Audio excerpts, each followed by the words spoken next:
SandCity Sports. Yes, indeed. Memorial Day weekend. Hope everybody out there is doing well.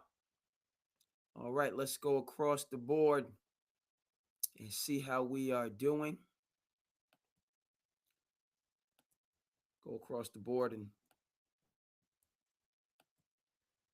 cross the T's and dot the I's. Twitter is good.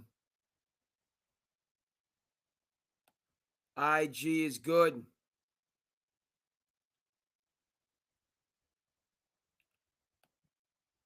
Facebook is looking good. Let's come up here.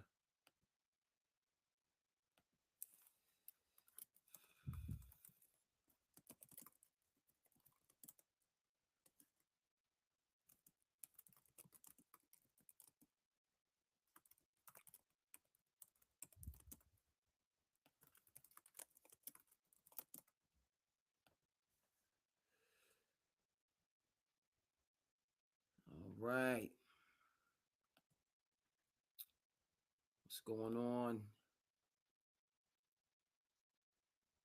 Twitches.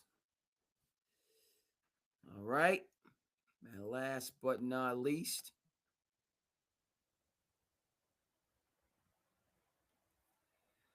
the mothership.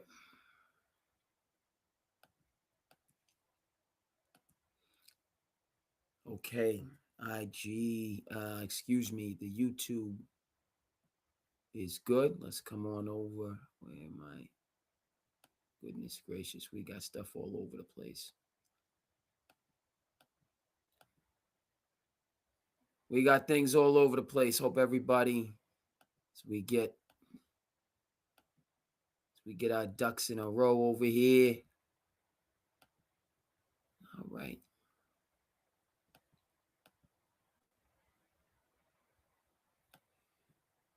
Okay, I need that one.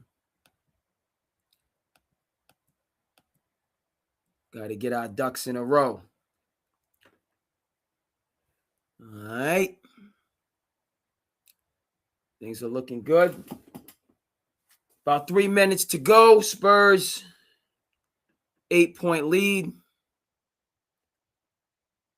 This is a series where the injuries have had a notable impact, right? De'Aaron Fox back in the mix this evening. OKC dealing with injuries, not at full strength, and so, I don't like. Where's the Oklahoma City Thunder?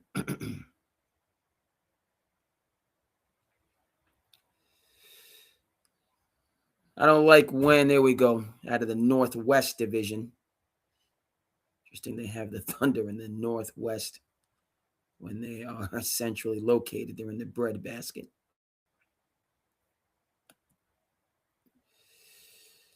Right there in Middle America. But Jalen Williams out for Oklahoma City. Obviously, De'Aaron Fox has been out for the Spurs. I want strength versus strength.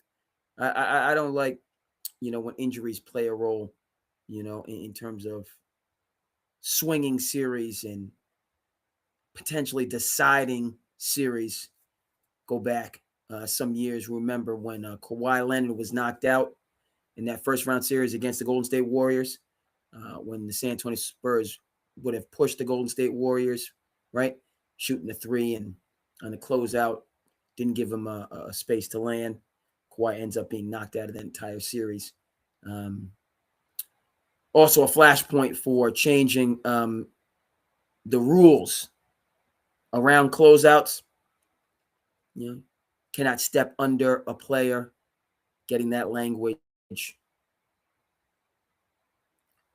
updated, modernized, if you will, okay, to make the game better. You know what's not making the game better? Okay, the traveling rules. NBA needs to get that ship in order. Okay, And we've seen some floppery in the first half on both sides. Mr. Gillius Alexander, known, okay, for the flipping and the flopping. And again, that, I don't mind telling you, it was a glorious day of officiating here on the Cape, the Flag Football Championships. Shout out to Cape Cod Youth Sports. You know, I'm rocking my go New York, go New York, go. You know what time it is, and we're gonna dive deep into that conversation because I'm thrilled. You see, I'm rocking the jersey. I'm thrilled for my team. Yes, my team. Although I'm gonna keep it 1,000 with you, I don't have the allegiance that I did last year when one Mr. Tom Thibodeau was at the helm. Nonetheless, the moves that have been made have paid off in spades. The Knicks most certainly were not one game away from the NBA Finals last year. They were many games away after the debacle that took place in the Eastern Conference Finals. They were many games away. So bringing in Mike Brown has paid off in spades, aces, jacks, queens, however you want to put it. You know what I mean? Where is Joey Knish when you need him? Shout out to Rounders. Okay, Matt Damon, John Turturro, John Malkovich, and of course, Edward Norton. Okay? So there's appreciation. This is historic. We're looking at the Knicks having the opportunity to go back to the NBA Finals for the first time since 1999. I do remember the summer of 99, my junior year, lockout season, right? Where the Spurs, led by a stalwart point guard in Avery Johnson, if we can remember. Obviously, you know, David Robinson, okay? But you know, David Robinson was passing the torch to one Mr. Tim Duncan, okay? That San Antonio Spurs team, you might remember, knocked out the Utah Jazz. That would have been a year for Karl Malone and John Stockton to win a championship, correct? 99. After breaking through and making it to the finals in 98 and the year before 97, only to lose to, that's right, the Chicago Bulls, right? In terms of John Stockton, what is it, 22 games? 26? Missed his entire career. Loyal to the soil in Salt Lake City. Okay. He's a man of the Northwest, out of Gonzaga. Okay. Not about this, right? Team hopping, bandwagon, however you want to put that, right? John Stockton, the Reggie Millers. Okay. Charles Barkley moved around a little bit more than those two. But yeah, they didn't get a championship, and they did not, how do we say, compromise, you know, their standards, you know, in order to put themselves in a better position. Now, that's a whole nother conversation to get into. Not that you shouldn't, right? Kevin Garnett talks about loyalty sometimes can hurt you. And if Kevin Garnett had stayed in Minnesota, he wouldn't have won a championship, right? But what does this have to do with the current situation? Spurs under a minute, 5-point lead. This game is back and forth. We're going to talk a lot about it. But in terms of the Knicks, and I was on Knicks Fan TV last night because we don't play. Hey, we congratulate here on SandCity Sports. CP the franchise was in his bag. It's getting ready to be pandemonium in NYC. Knicks in the finals, first time in 27 years. Right, it's 2026 and been since 1999. Okay, I remember. Okay. Wasn't a young warthog. I was in my, you know what I mean? I was in my rum springer. My junior year of high school. Okay, difficult year because I was not able to play basketball that year. Didn't have opportunity to play on the varsity team that year. I thought I was deserving of being there. Coach thought otherwise. So it was difficult. All right. It's very difficult.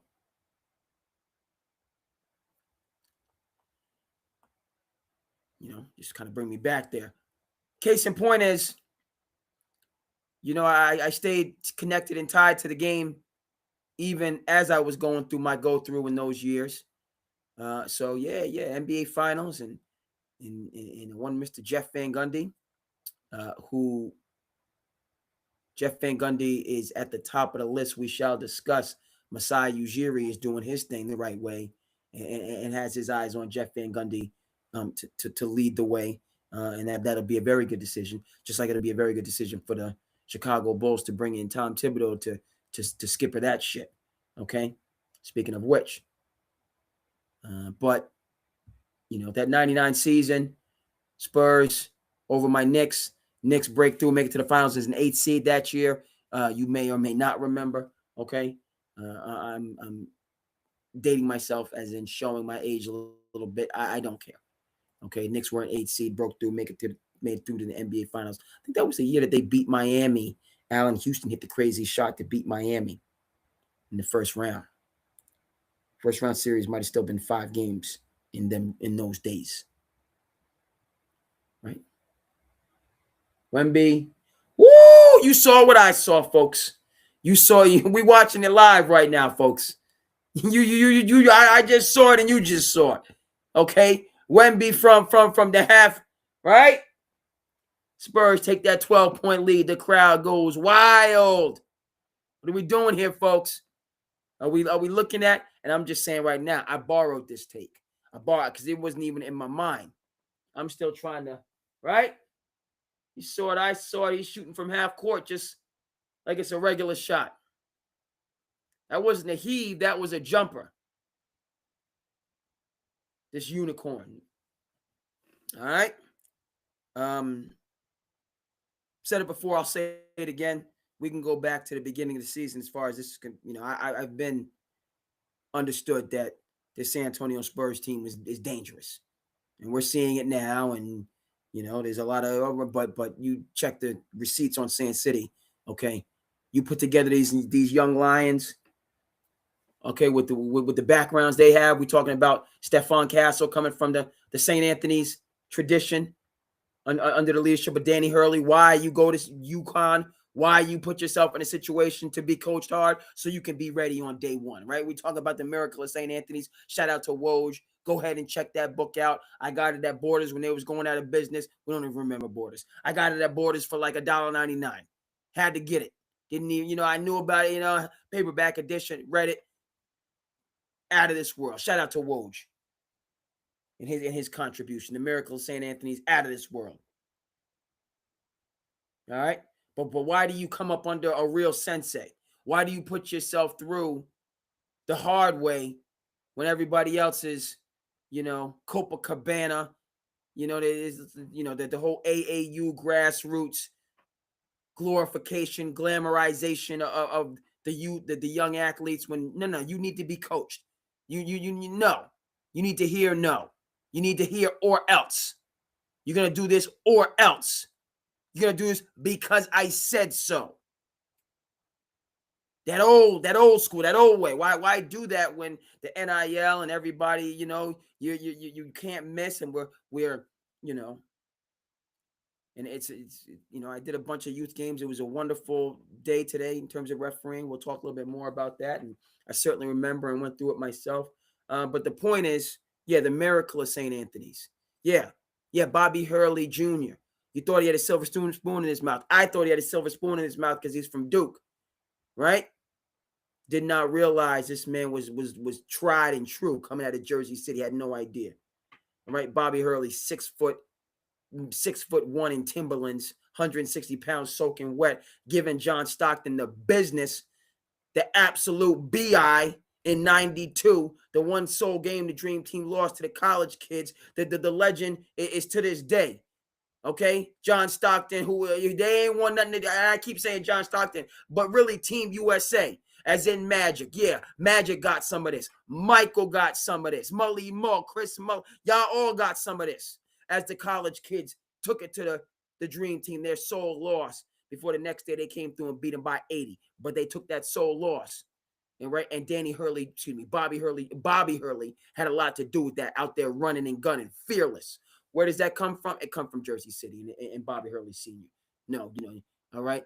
Used to kick him out of practice on the regular, consistently, all the time. Why?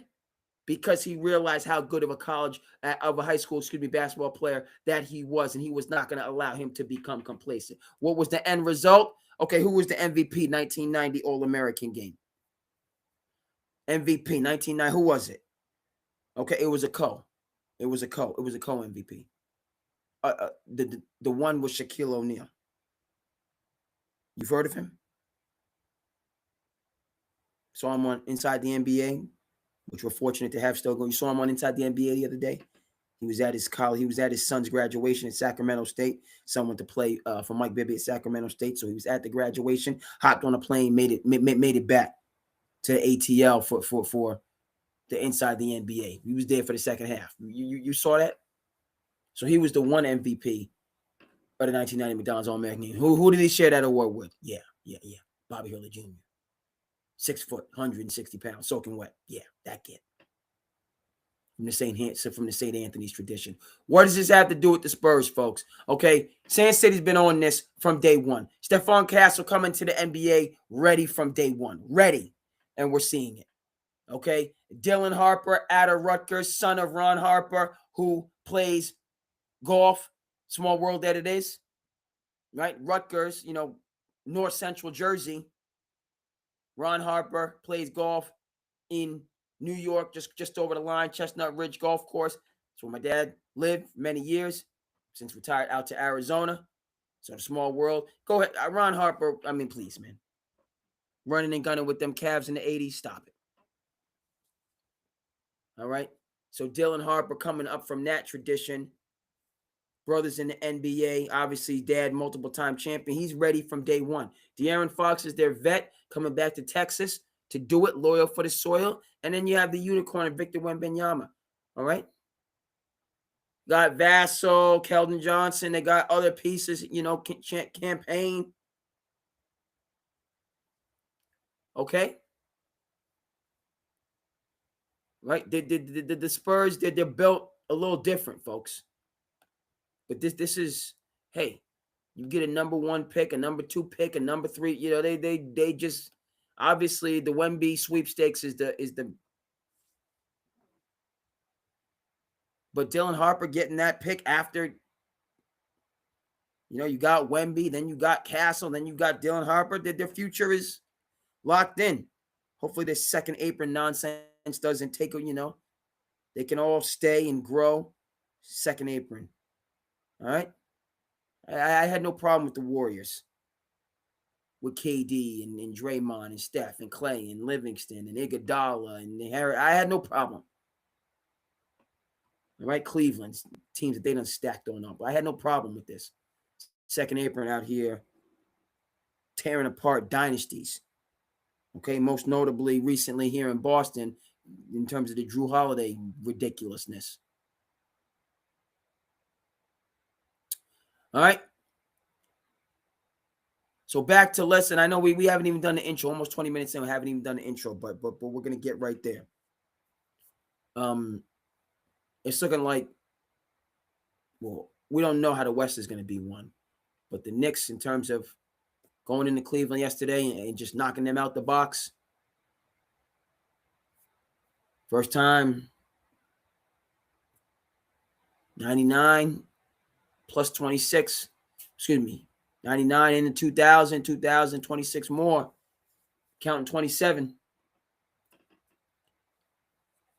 They ain't been to the finals in 27 years, having won a finals in 50 plus years. But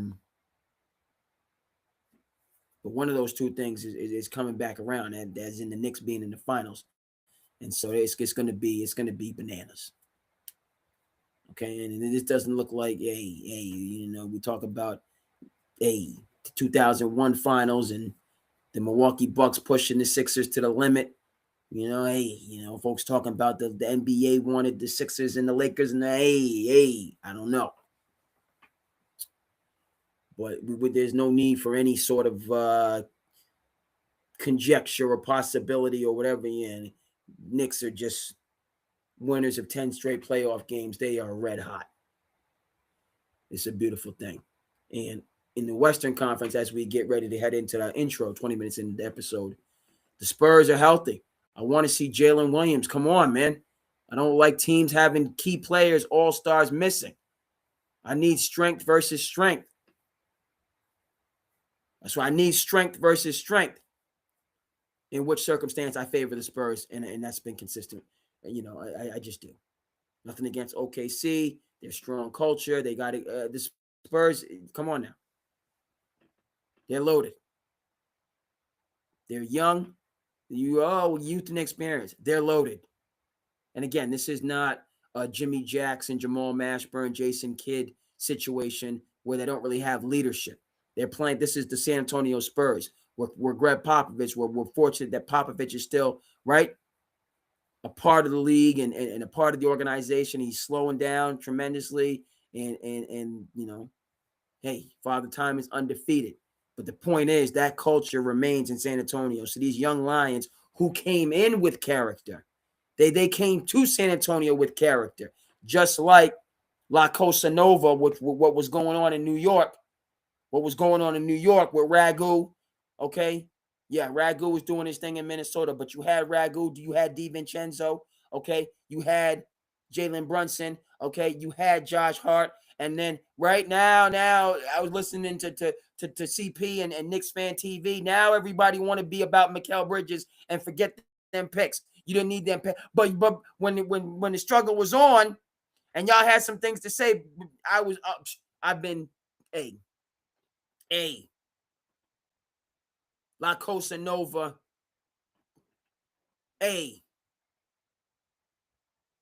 yes, and my heart is not, because I wanted this to be Tibbs leading the show. But you know something? I'm showing love to Mike Brown, and we're going to talk about the you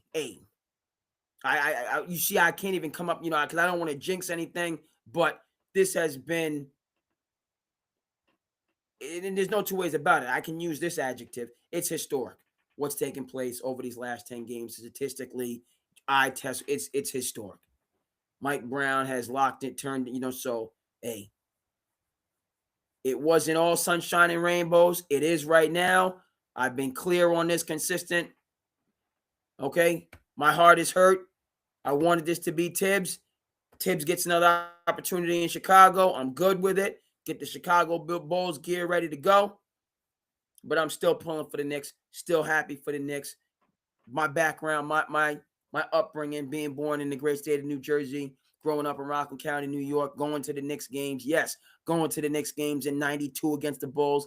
I wasn't there in 93, but that was the year Knicks were supposed to take over, but MJ wasn't having it. And so all the way back full circle, folks.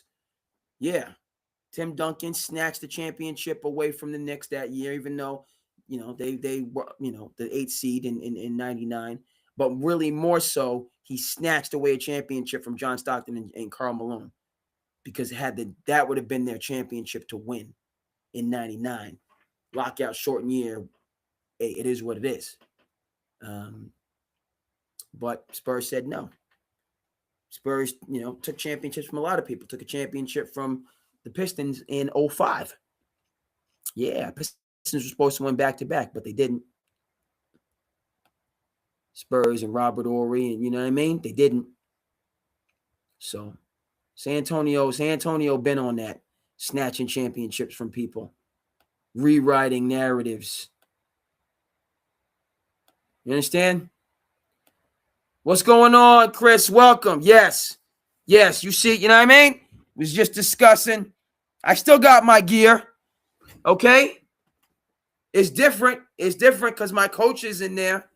All right? But, hey, 1973. Shout out to Crooklyn. Spike Lee. What? undercover classics, go check out Crooklyn. Okay? This is, hey, that's the goal. I wanted it to be Tibbs, but the goal is for the Knicks to get this first championship in 50 plus years. That's the ultimate goal. So I'm 1,000% for it. Hey, get it done.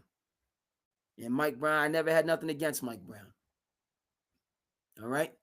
He come into a difficult situation, and I said it. I'll say it again before we get back to this intro. What he's done in this stretch, hopefully it continues. They got 5 more wins to get, clearly. So I'm hoping it continues. I want it to continue. Go New York, go New York, go. But it's flat out historic. It's historic. This run that he is a big part of. And so, hey, let's get our volume right. Let's get the levels right. So 20, 25 plus minutes in, you know what this is. Hey! To the business! I am your host, David Rodriguez, artist on the outside, drinking it. What's good? Thank you so much for the SandCity support. We are back in the break. Spurs right now. Trying to get down for the ground.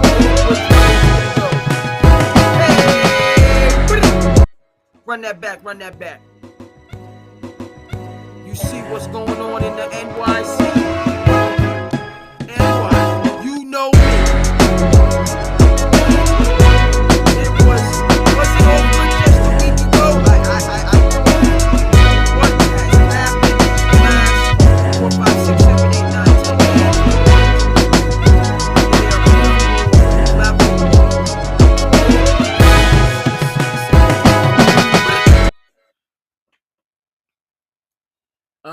So we shall discuss.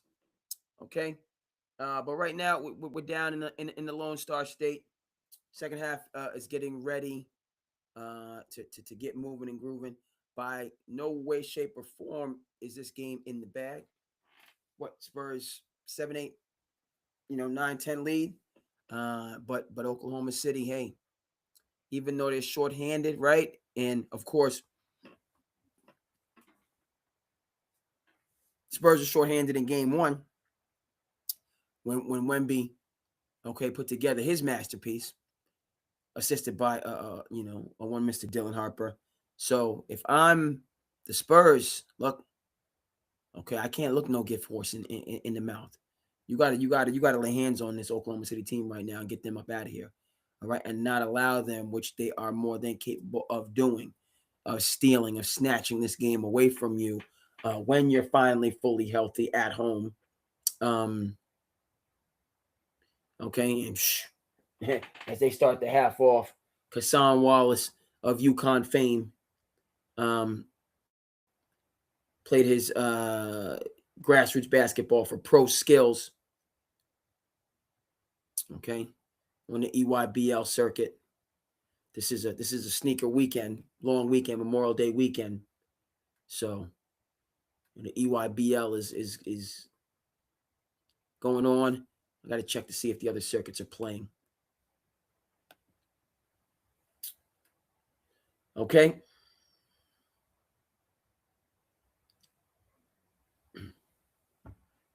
Just throw it up to young Vic. Going to the line for the and1. All right. So we need to dive into this series a little bit. We're going to talk a little bit about the gameplay. Let's take it from the standpoint of mano y mano.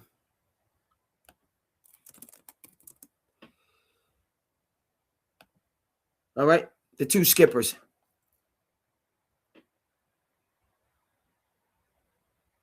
Wemby on the one hand, SGA, on the other hand, let's go ahead. Okay. Let's get the art lined up. What are we looking at here? All right, Spurs moving ahead. Open up a double-digit lead. Okay, let's see if they can push it out. Up 14, see if they can push it out to 15, 16, 17, 18, 19, 20.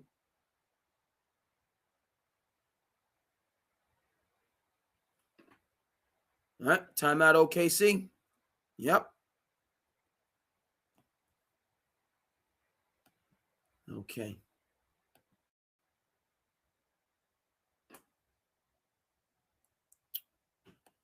But let's discuss mano a mano.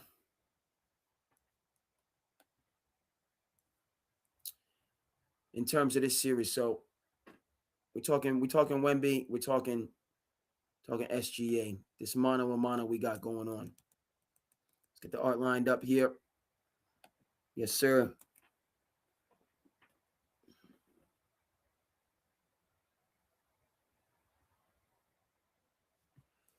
Okay, we're gonna get a little bit better art.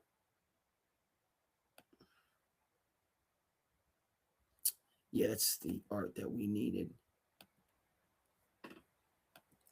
Previous art wasn't quite doing it. Much better.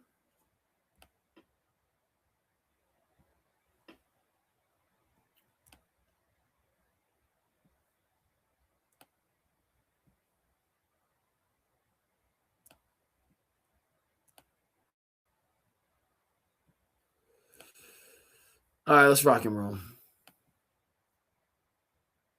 Get this straightened out. We got Wemby. And we got SGA. What in the Sam Hill? There we go. All right. So, first of all, okay, both of these guys, right? Y'all need to, and you know, I'm not gonna put all of the onus on SGA, who's known for the floppery, okay, right? Who's known for hunting fouls, which again is an officiating issue more so than it's anything else, okay? Talk about, you know, flopping, finding people. This is just, it comes down to officials. Right. And just watching the first half, you know, SGA, there, you know, he's straight line drives, he's just falling down. And what he, by the way, is doing there, and is quite savvy, he recognizes that the NBA postseason officiating is the best basketball officiating on the planet. The way the postseason in the NBA is officiated, best on the planet. That includes the Olympics and March Madness, whatever. Okay, because they understand, they being the NBA and their officials. Okay, that people show up to see a ball game and not a legal proceeding. All right, this is big boy basketball. Best athletes in the world out here doing it. It doesn't mean that it's going to be, you know, as they say in political parlance, the law of the jungle, and we're just going to completely, you know, concede our authority and our organizational responsibilities in this matter. I'm talking about the officials here. No. But we're going to go by the letter of the law. And we're going to go by the spirit, not the letter. We're going to go by the spirit of the law. Okay? So we can have the highest level of athletic expression possible. All right, so the case in point is, yeah, these guys, explosive athletes with high-level basketball IQs, we're going to allow these plays to start. We're going to allow them to develop, and we're going to allow them to finish. They're going to start, they're going to develop, and they're going to finish. As OKC comes out with a miss.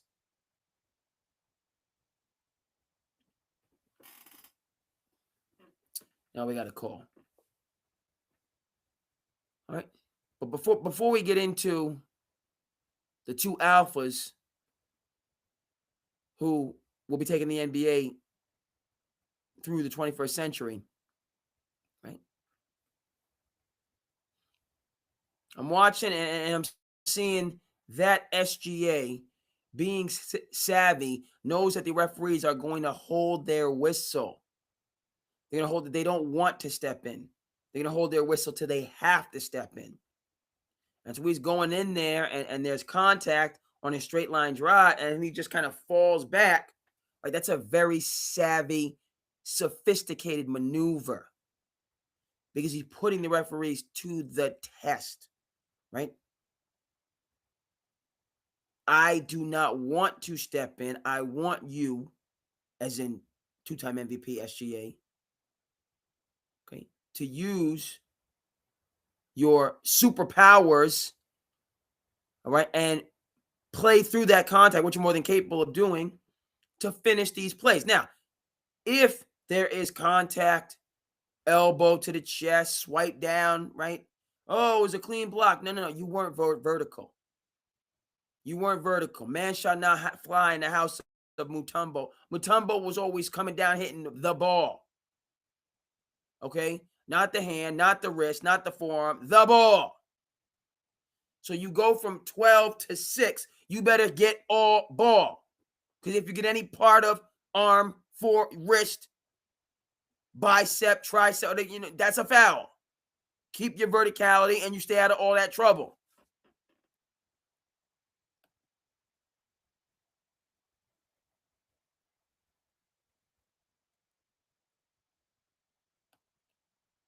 Good question, Chris. No. Absolutely not. Luka out here, what's the best ability? Availability. So JB was on his grind all season. All right. Had Luka been on his grind all season, then maybe. Okay. But he wasn't as talented as he is. And as exciting a rivalry as that was about a week ago, right? That was a great rivalry that we had, beginning in 2024 with Luka, in Dallas under the capable leadership of Jason Kidd and, JB in the dynasty of the Boston Celtics. And 2 years later, both of those teams have been torpedoed. I said what I said, folks. Oh, Boston and no. Boston had a big four, big five. Throw Crispy P in the mix, but certainly a big four that they jettisoned. Ridiculous. Second apron, third apron. Okay, fourth, fifth, sixth, seventh, eighth. Ridiculous. Okay, why are the Spurs Wemby for 3? Castle on the tip dunk. Spurs still up 14. Why are they where they are? Looking to go to the NBA Finals, usurp the Oklahoma City Thunder, which is a whole other story in and of itself. Now Oklahoma City, who has usurped the Denver Nuggets, who we seem to have forgotten about, 2023 NBA champion Denver Nuggets. We seem to have forgotten about them in the hard times that they've fallen on, losing to the doggone Minnesota Timberwolves without Anthony Edwards, without Ragu and some others. Embarrassing. Okay? It was supposed to be the Denver Nuggets and the Boston Celtics going head-to-head in the finals for years to come. 23 champions, 24 champions. They were supposed to collide in 25. Okay? Oklahoma City came in and said, y'all can take a back seat now. This Djokovic, MVP, Djokovic, you on that Dirk Nowitzki game. That's what you doing. You can win you can win the MVP. You ain't winning no championships, though. We doing you like the Golden State Warriors. Hey, you remember them Nelly Golden State Warriors, that Mad Dog, the Dallas Mavericks with MVP Dirk Nowitzki? Hey, remember that? That was the Devin Harris Dallas Mavericks before Mark Cuban said, hey, we need to bring in J.K. We need to bring in J.K. He may not be, you know what I mean? We've forgotten who Devin Harris was, right? Devin Harris was a ball player. He was an all-star with the Nets, but he wasn't the point guard that the Dallas Mavericks need to get over the top. They needed a veteran. They needed Jason Kidd, okay? Particularly after the 07 collapse. Yeah, that was 07. Should have been Dallas's year. Ended up being the Spurs year. The Spurs swooped in and won that championship. And Cleveland had no business being in that finals. That it should have been the Spurs a rematch with Detroit, but Detroit gave that away, and their window subsequently closed. Okay, back to Luka and JB. No, Luka not available. I don't, no matter how talented, JB all day, every day this season. All right, but again, folks, just look at how these guys in the finals in 2024. That could have been a rematch, but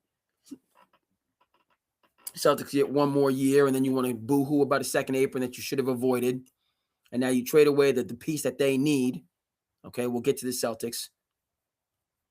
Okay, they need Jrue Holiday, period, end story. That's it. This Giannis talk, this big game hunting nonsense. JB, bring him back, run it back. Done. You want to start from scratch? Be my guest. It's going nowhere. Be the same situation with Dame coming to Milwaukee. Nowhere. I said what I said. Nowhere. That's where it's going. Nowhere. Okay? You don't build up 10 years worth of connection or however long JB and JT, it's been close to a decade. And yes, they're not Steph and Clay, but it works. And it works particularly when you put what's needed around them. Ooh, Stephon Castle getting them.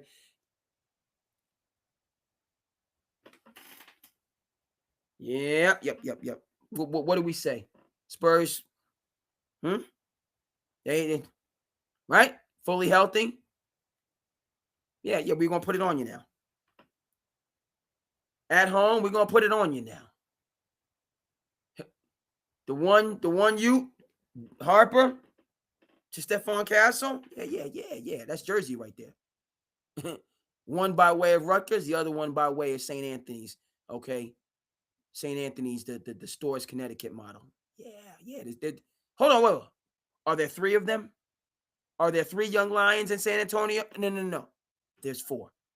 Are we talking about the 3 Musketeers or are we talking about the Fantastic Four? What are we talking about here, people? 3 Musketeers or Fantastic Four? We're talking about a Fantastic Four. A Fantastic Four. 1, 2, 3, 4. That's why the Spurs are smacking people silly over here. Slapping the taste out of people's mouth. Jalen Williams would have got some of this 20-piece if he was healthy. It wouldn't have made no difference. He would have got some of the 20-piece with the special sauce. Yes. Because that 1, 2, 3, 4, to me, and I've been saying this, not that I'm some kind of Negro Damas, is better than the 1, 2, 3, which is SGA, Jalen Williams, Chet Holmgren, and then you throw in the others. iHeart is not a member of the triumvirate. No, he's not. They have a big 3, whereas the Spurs have a big 4. Okay? Bottom line, end of story. Dylan Harper, all-star. Stephon Castle, all-star. De'Aaron Fox, all-star. Wemby, all-time great. There's 4 of them.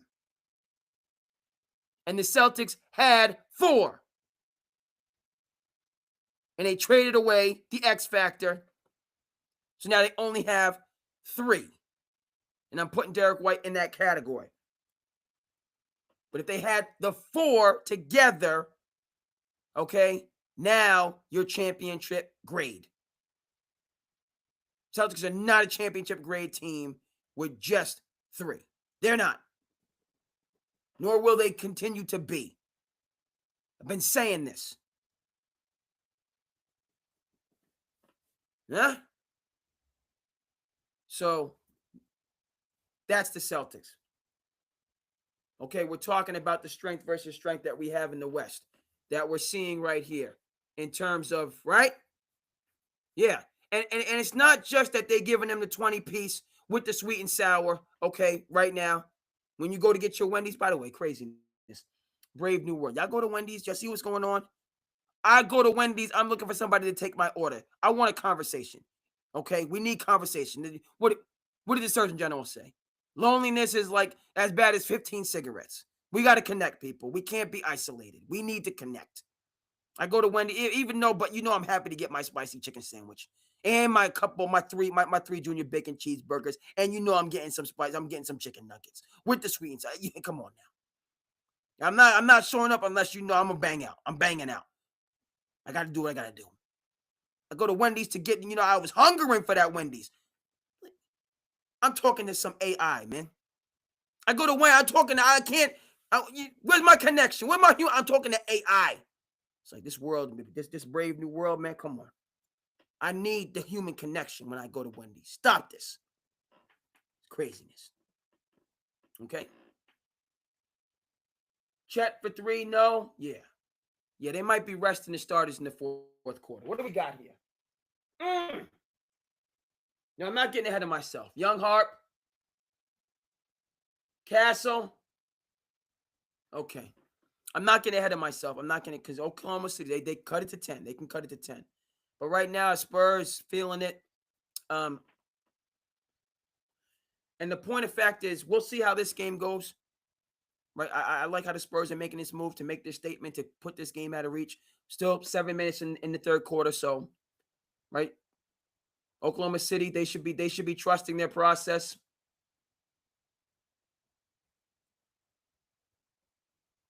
Can't seem to find the bottom of the basket. Loose ball foul there. We'll see. We'll see.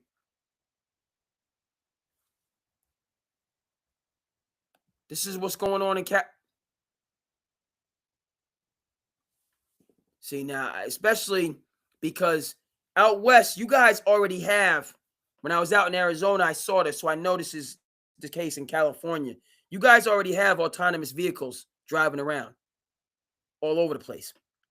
I saw it when I was in AZ for Christmas. So that hasn't really made its way out to the east. I mean, I'm a little bit in the hinterlands out here on the Cape. If you go to Boston, I haven't, it hasn't really come up. I've talked with, my buddies that get to Beantown a little bit more often.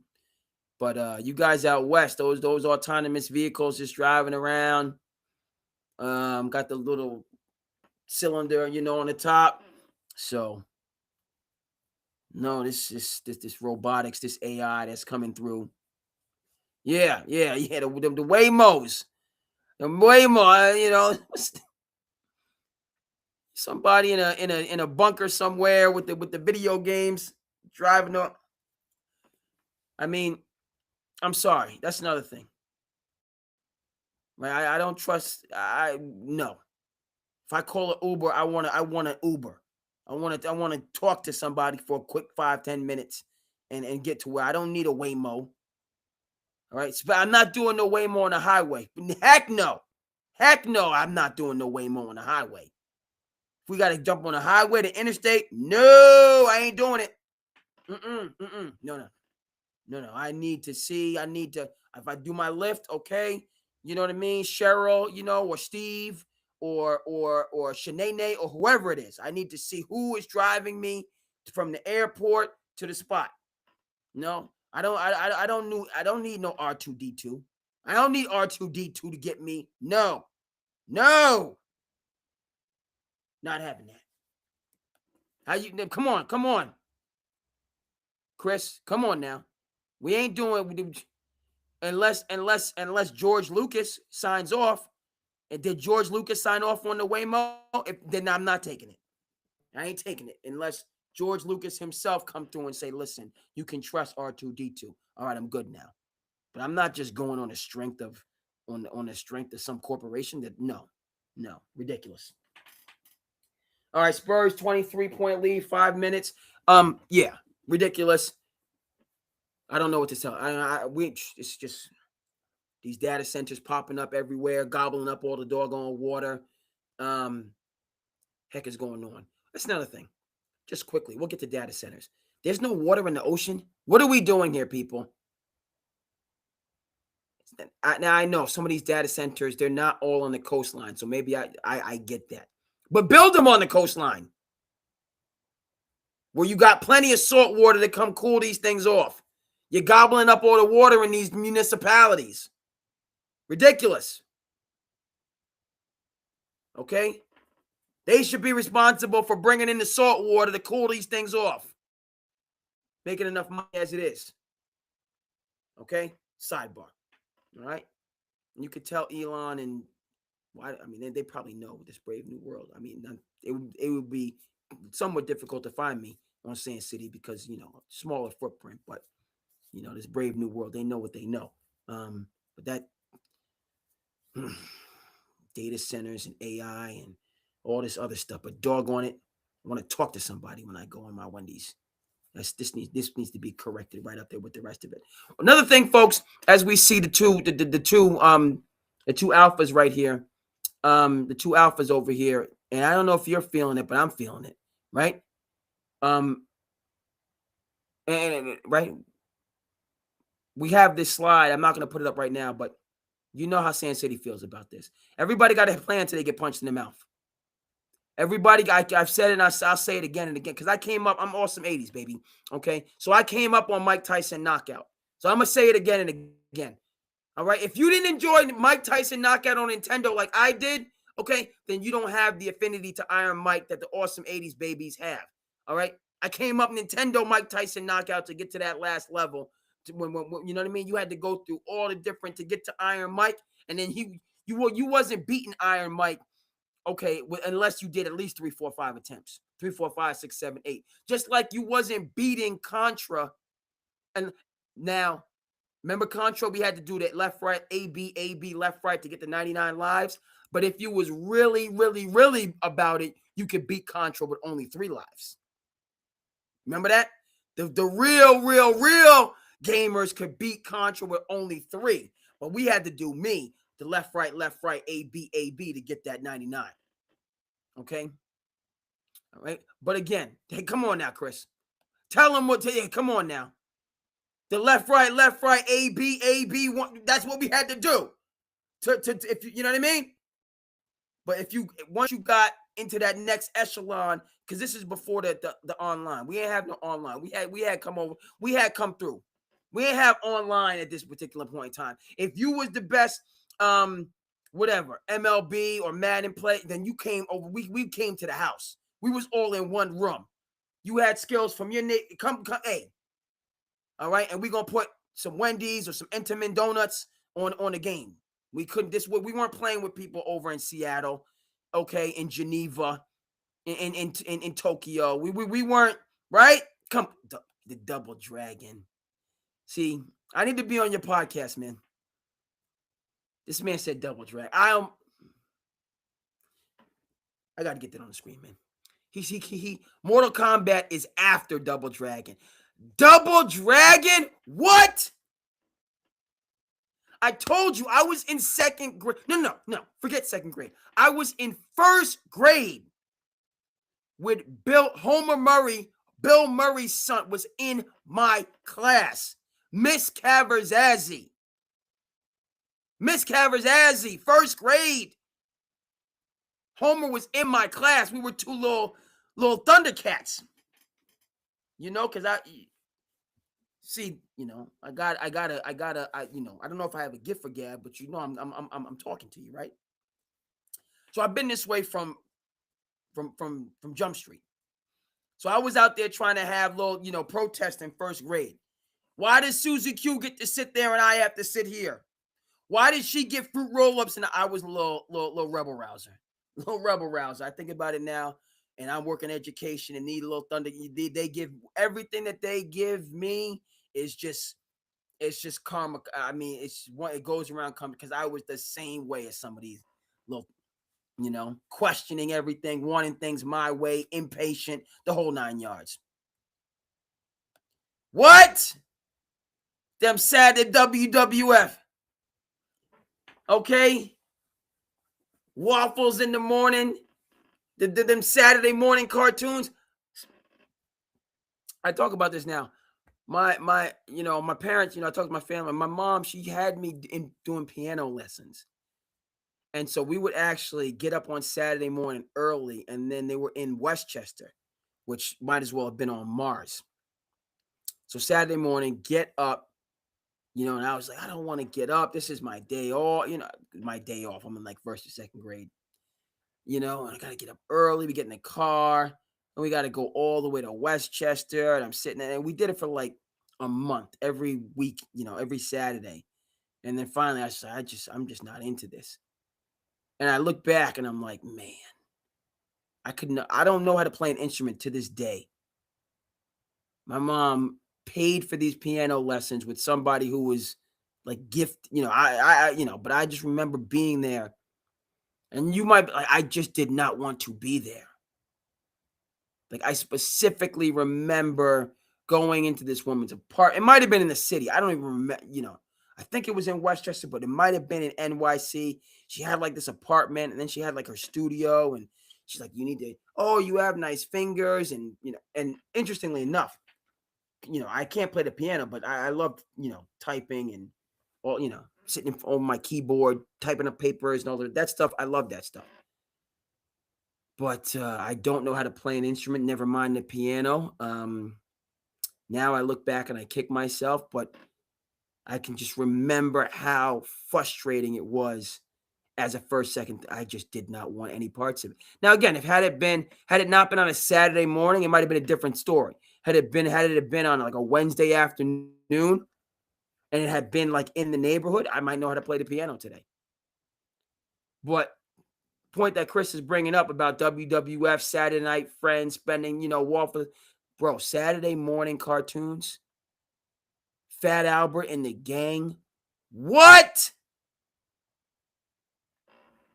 I know it's a brave new world, and the youths right now, they on the YouTube and watching people play video games on their stream. Okay, the time, more things change, more they stay the same. But for the awesome 80s babies, the Saturday morning cartoons, you want to talk about up early. You be up at like 6 o'clock in the morning, okay, just to get ready for the Saturday morning cartoons that came on at 8 o'clock. Stop that. This man Chris brought Double Dragon into the mix. What? How about Mr. Arcade? Now, we used to have to go to the arcade to get down, A. And then B, you remember, because you wasn't getting no Double Dragon or Kung Fu unless you was good in school. You know what I mean? Your parents, if you had to, come on, man. Come on now.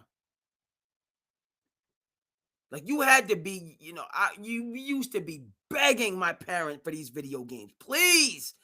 You know what I mean? And it was, and now, oh my goodness, it felt, which kind of brings me back, because again, I was refereeing today, so, you just go through it with these kids. They're young, and they win the game, and, they're thanking their lucky stars. If they win, if they lose the game, it's like the sky is falling. And I it's just, it is what it is. You go through it. It's tough. It's hard. It's going to make you better. But I just remember when I was in those moments, when you lost those youth games, I mean, you felt like the world, you get older and you just see how many games you're going to have ahead of you.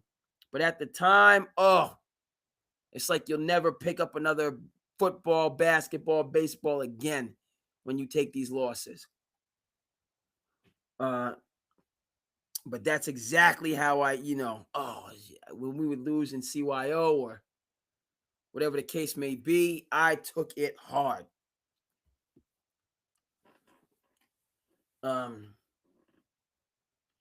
But hey, now I'm still active and involved in sports, so it's a beautiful thing. Yeah, San Antonio holding on to the 20-piece. And folks, what this is, evidencing, period, is that the Spurs have landed some power punches and the Thunder have felt them. Okay? Thunder came into this series, best record, defending champion, class of the NBA. Spurs, unimpressed. And by the way, this speaking of the old days, 99, who was supposed to win the national championship in 1999? Don't you remember? Right? Too good. We talk about too big to fail. There was a too big to fail team in 1999. That was the Duke Blue Devils. Okay, Elton Brand, sophomore year, Elton Brand, player of the year. Trajan Langdon. Okay, a Shane Battier. Who's your daddy? Battier. Right? Remember? Who's your daddy? Battier. Okay, a Corey Maggette on that team, one and done. Took us down to the NBA. Even though if he would have come back, can you imagine Corey Maggette playing with Jason Williams, Mike Dunleavy, and Carlos Boozer like he should have? William Avery also on that team. Took us down to the NBA a little bit too soon. Never heard from again.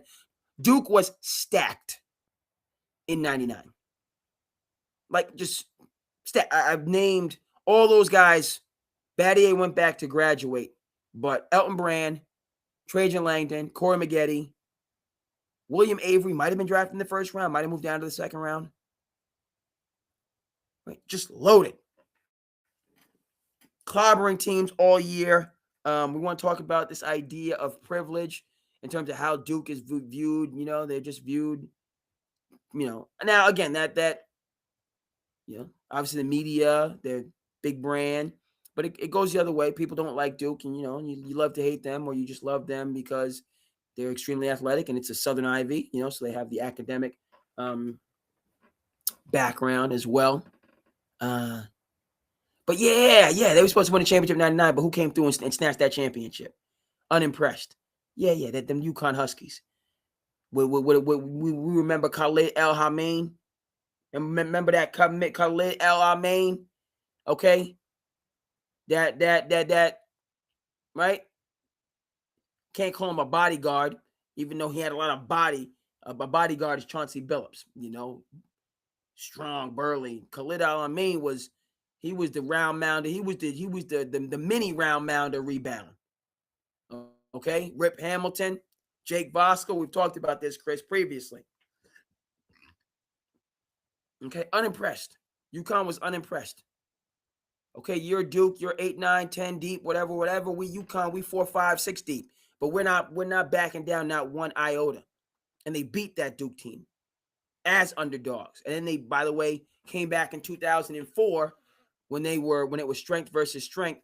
That UConn team was loaded with Ben Gordon and Mecca Okafor, Charlie Boone, Charlie Villanueva. I think Rudy Gay might have been somewhere in the that UConn team was loaded. But the Duke team was also loaded with Luol Deng, J.J. Redick, Sheldon Williams, Shevlik Randolph, who people have forgotten, but he was a top prospect.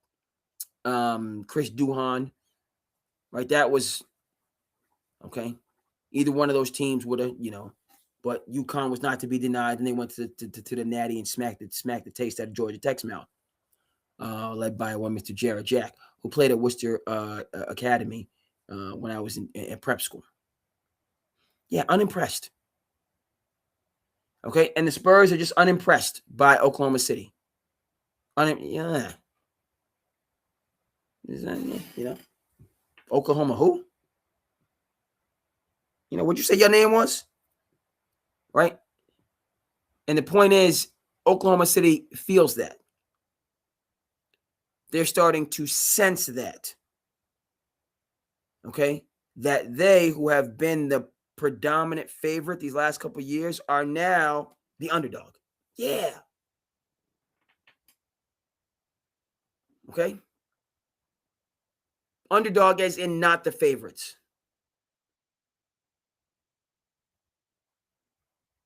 Yeah. So let's see how they adjust. Okay? Spurs, 20 points. Now, we know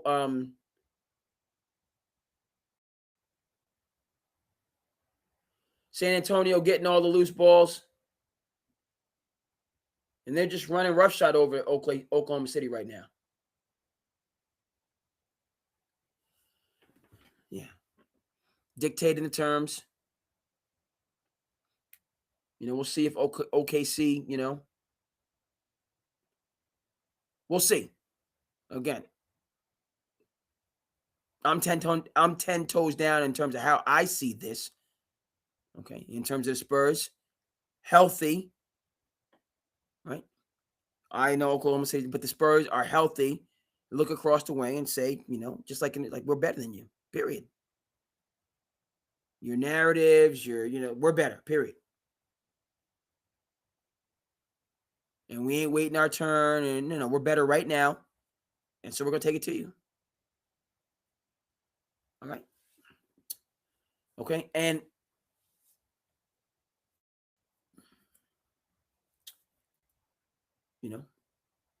Oklahoma City. By the way, game 2, when Dylan Harper went out, that game was in the balance, very close.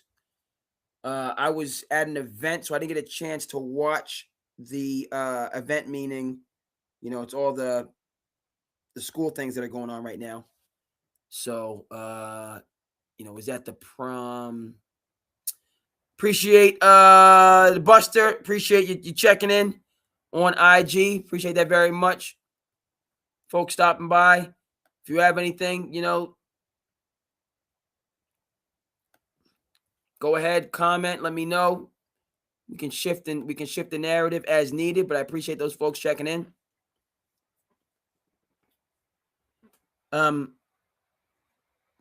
Yeah. So heading to a pivotal game 5 here. As I just mentioned,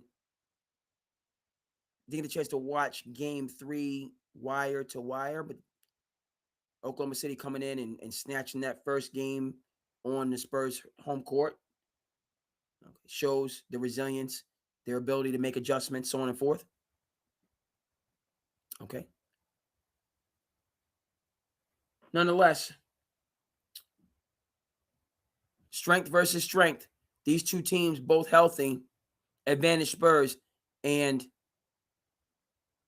I feel that Oklahoma City is starting to concede. Now, it's not about putting up a white flag in terms of their quote-unquote concessions, but what is a transition, what is distinctively new in this equation is Oklahoma City is not in their perspective, point of view. Not that I can read people's minds, because I want to know, whoever knows the Powerball number, I want to read his mind, you know what I mean, amongst other things, right?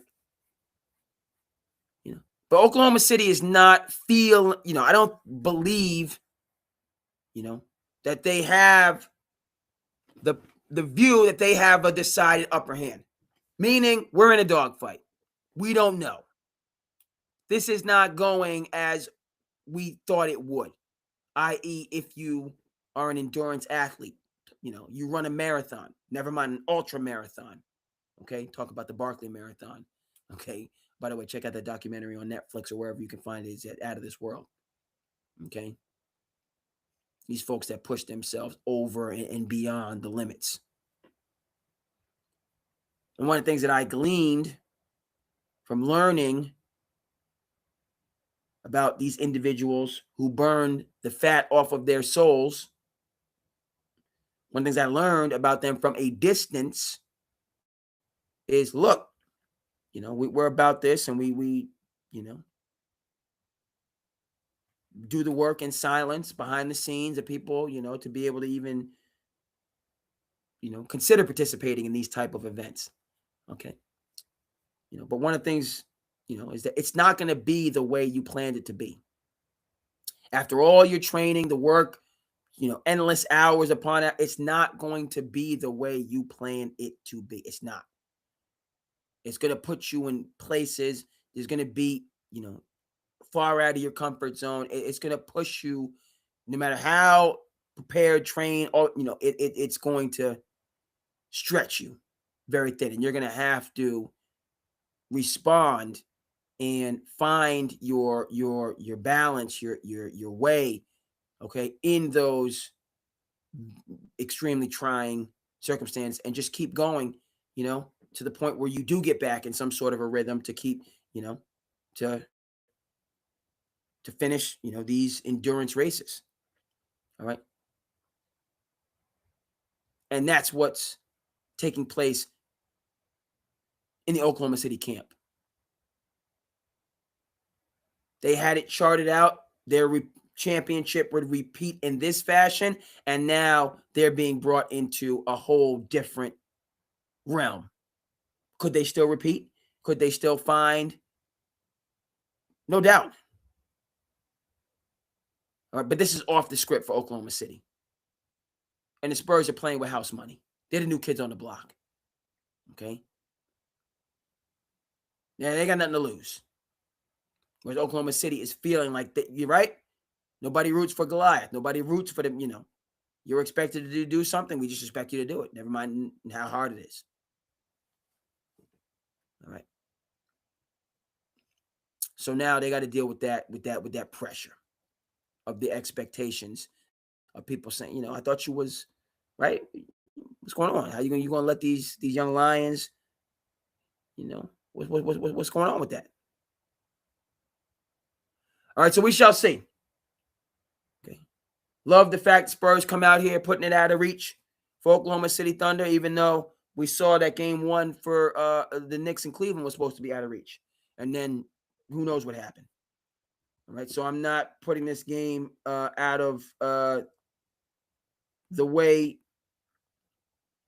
Right? Oklahoma City could find something and surge. Okay, again, that Knicks comeback took place on their home court, and obviously Oklahoma City's on the road right now.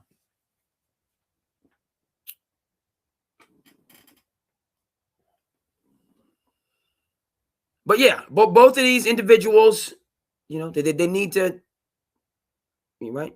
Or not they need to, but the refs need to stop placating them, allowing them to doing the flipping and the flopping and the flailing and the, all the rest of that. Just don't call it.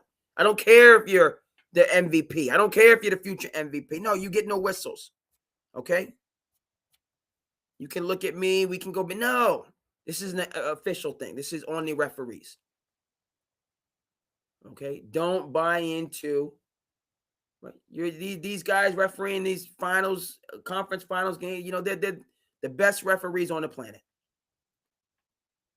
They know how to let the play start, let the play develop, let the play finish. Go by the spirit instead of the letter.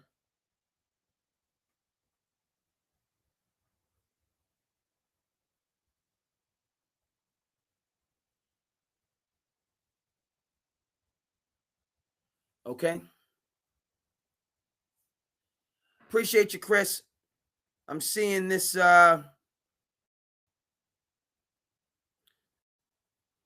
okay, so we're going to come in and we're going to all right, OKC, right?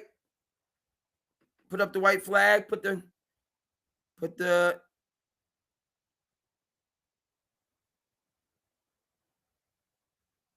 folks on the bench. Okay, now we're going to dive into the good marinara.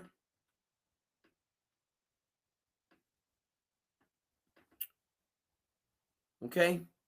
And we got to talk about this All-N.B.A first team, which ties into another narrative we're going to get to, the Stephen A. Smith, Jalen Brunson. Oh my goodness.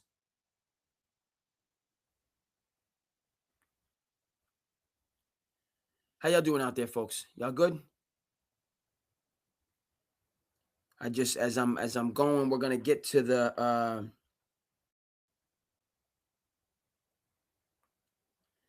you ever have that day where it just happened to me, wisdom comes suddenly.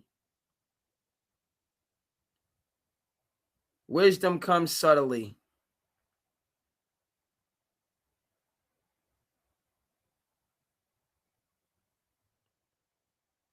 Now, I know we got the dead air here, which is unacceptable, but I just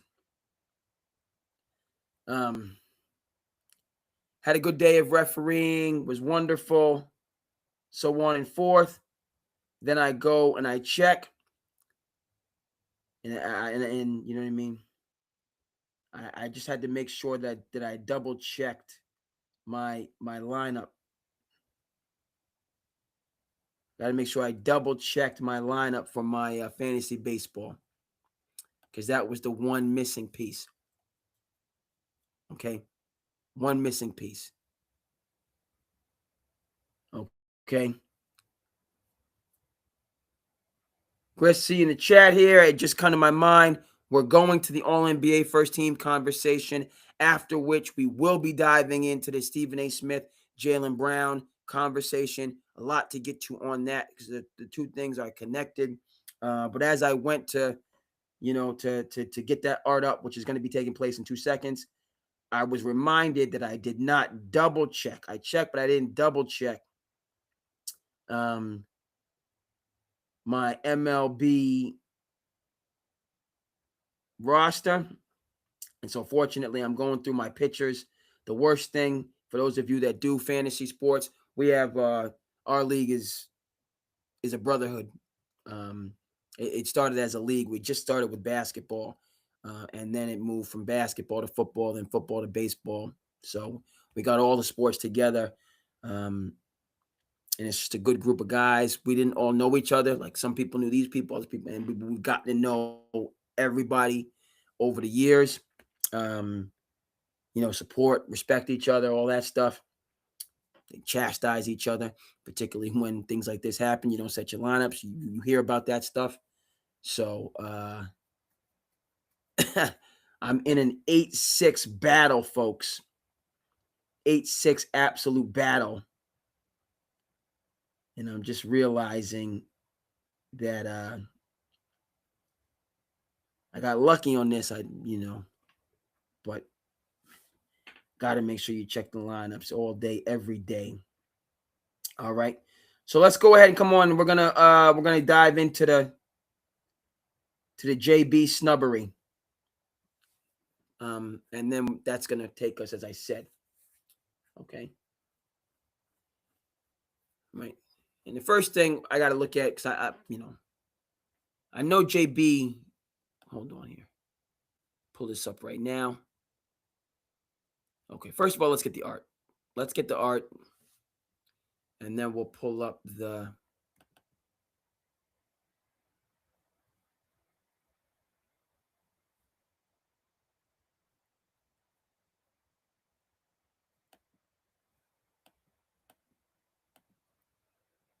don't want to.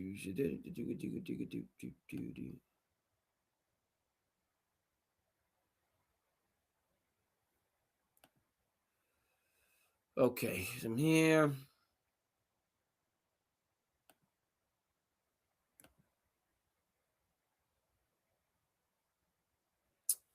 All right, let's go. Let's go. We got our art. So let's put the art up, and we're gonna dive into this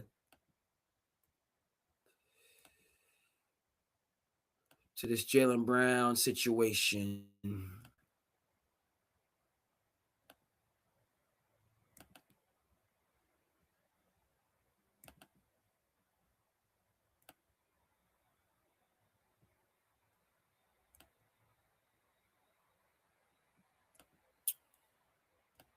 All right, let's go. San Antonio maintaining a 20-point lead. Third of the way through fourth quarter. Starters being rested. All right. Okay, Dave McMenamin, you're going with the first team. Okay, SGA, the top three for the MVP, they're going to be there. And then, all right, Cade Cunningham. Okay. Needed more from Cade as the Detroit series kind of came to conclusion. Said that a couple times. Said it again. But now we got Luka, All-N.B.A, and of course, JB got snubbed. Kind of so on and forth. Right, but let's start off.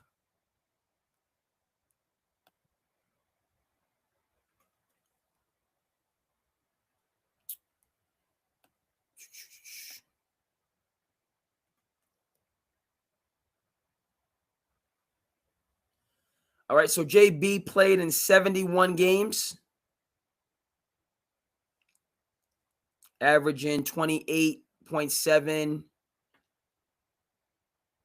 about 7 rebounds, 5 assists, and 1 steal.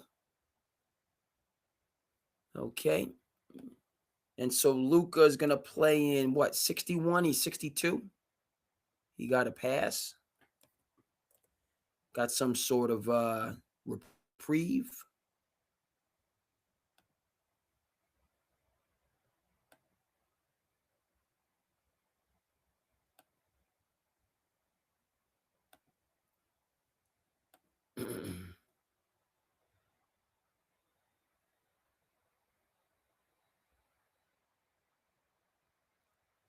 All right, so Luka played in 64 games,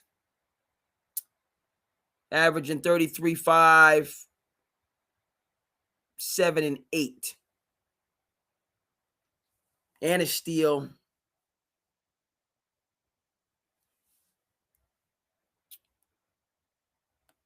Okay. So Luka, right? 65 game minimum. He played in 64. All right. I don't have as much of a problem.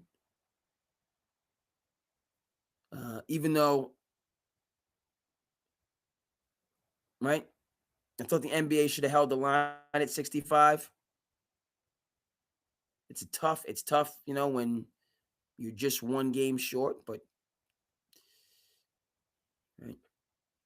It's also tough when the NBA makes concession for Luka Doncic, one game short, and makes a concession for another guy who's 2 games short, and then doesn't make a concession for Anthony Edwards, who's 3 games short.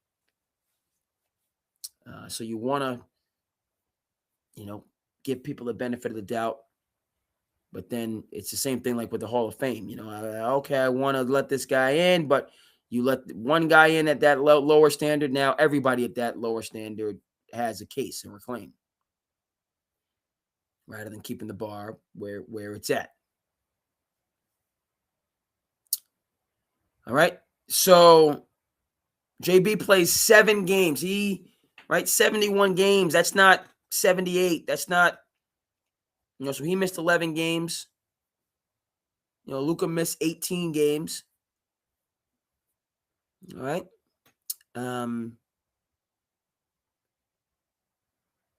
So he did not play in considerably more games than Luka. They're pretty close as far as games played. Okay.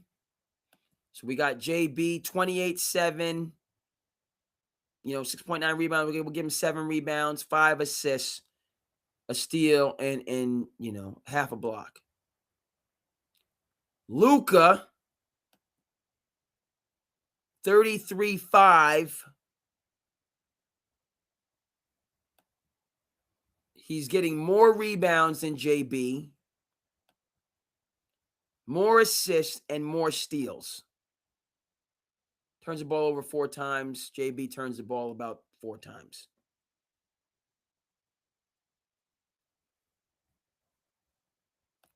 All right.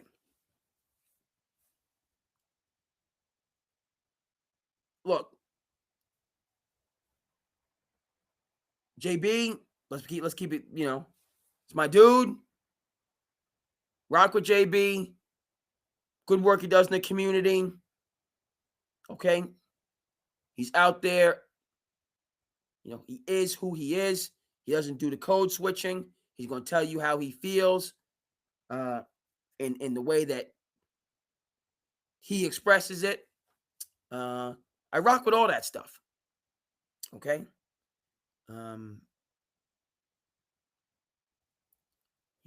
Missed Luka in the playoffs, certainly, like the league did and a lot of people, frankly. But so far as the regular season, should he have been eligible for the postseason awards at 64 games rather than 65?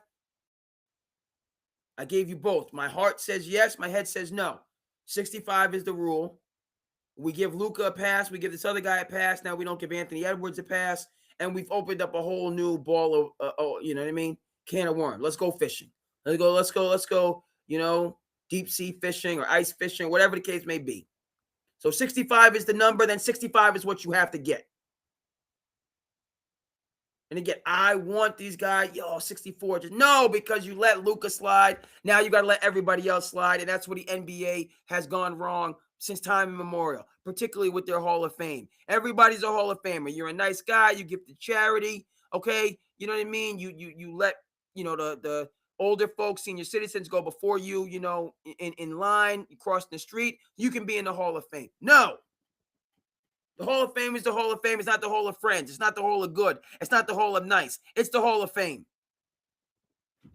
No. Okay, and that's what the NBA has done. It's just not a reputable. It's not a reputable institution. I said what I said. It's not. I love Vlade Divac. Okay? Check out Once Brothers. Touch your heart. Okay? 30 for 30. Gold. It's wonderful. All right? And he's an ambassador for the game, and he's been through struggles that many people cannot understand or comprehend in his home country, coming and then being in America. Okay.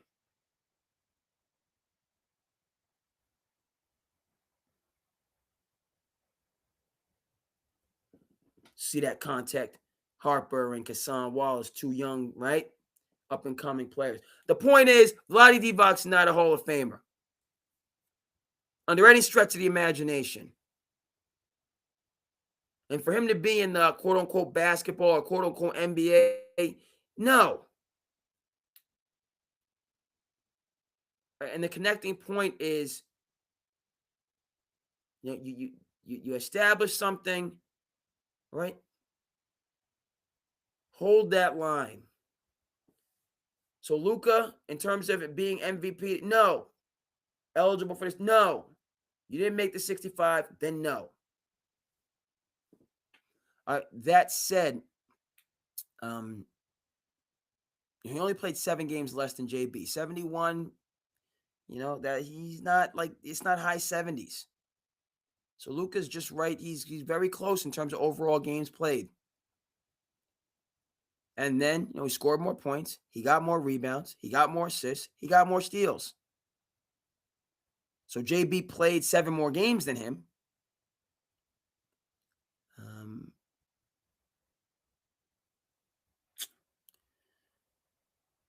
But Luka, okay, now we can talk about, defensive rating and all that other stuff. JB's clearly a better defender. Not as gifted a scorer. Very few on the planet are. But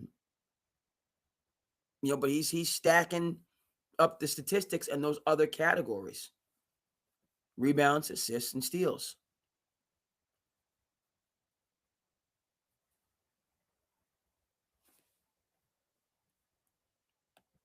Yeah, good question. I have Manu and Tony as Hall of Famers. In that, they didn't drive those buses. Okay. But you know what I mean? They were co-pilots. Right? Starting in 02.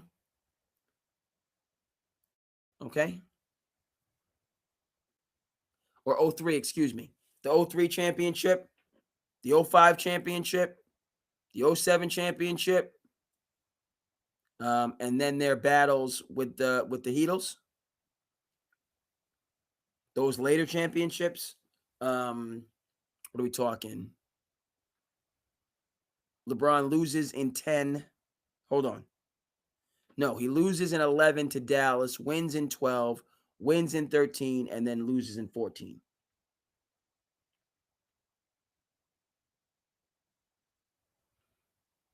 Okay.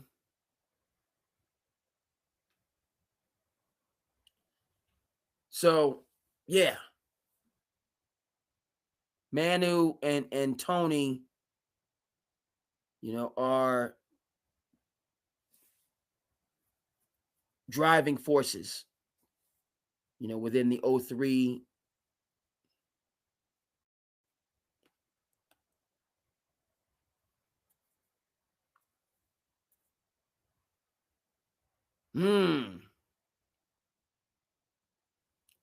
Okay, how do we get that low? I'm thinking he's got to be at 15. Okay. I got to just take a look. Not doubting. Take a look at Tony Parker. Those rebound numbers are low for me.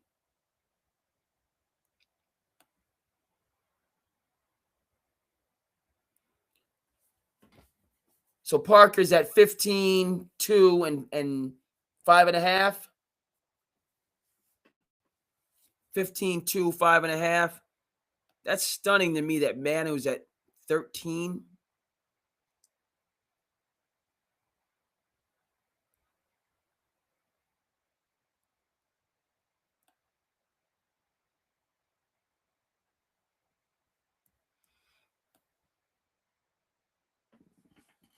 So Tony's at 15, Mano's at 13.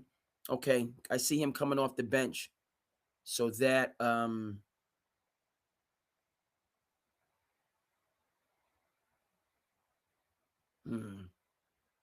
I'm not liking the 3 rebounds. He's got to do more on the rebounds.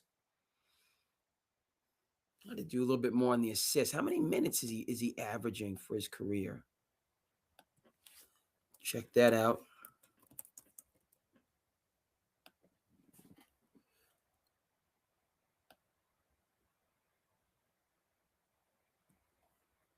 Yeah, he had some.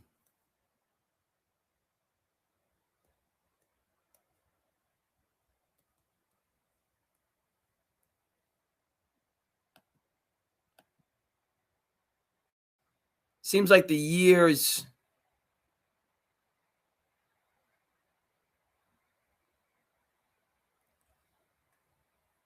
Down what I'm seeing, Manu, 2017, he's only playing 18, essentially 19 minutes a game. Only played 20 minutes a game, in 2018. All right. So again, his heyday, not even.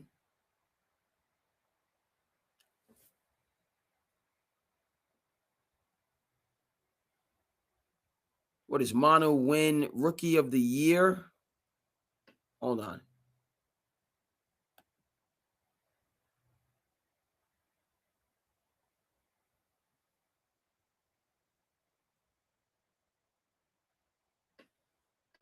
Yeah, Manu wins Rookie of the Year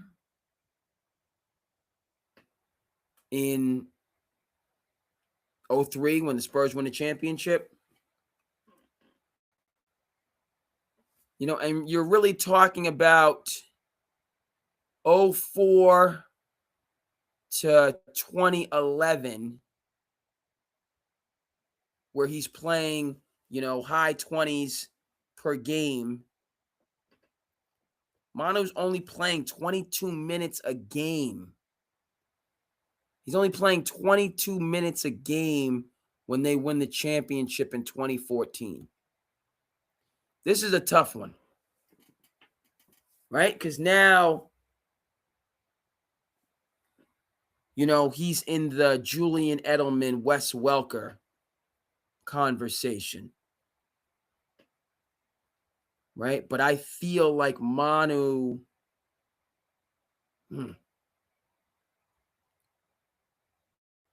I feel like Manu was more impactful for the Spurs than Julian Edelman and Wes Welker, right, were for the Patriots. But over the course of his career,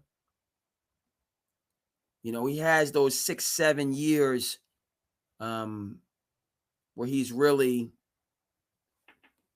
Wemby's on the bike, staying.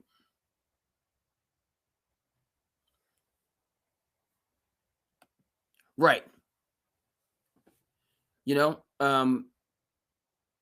But we're talking about the NBA Hall of Fame. We're not talking about the International Hall of Fame, right? So, long story, not so long, no. Manu, to me, is a rich man's Robert Horry. So, no. Looking at it in its totality. Okay, those 6-7 years when he was going, fine.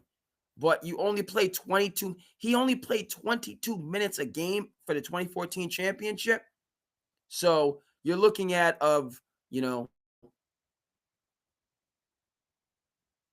call him a rich man's Robert Horry, or, a Shalonis Marshallonis with championships. Okay? Right? European Dynamo for the Seattle Supersonics. Okay, but Shalonus Marshalonis is not Chris Mullin, right? Is Chris Mullin a Hall of Famer? Okay, yes. So that's good.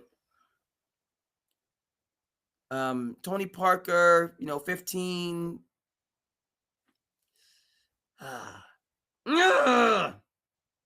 Harper to the cup.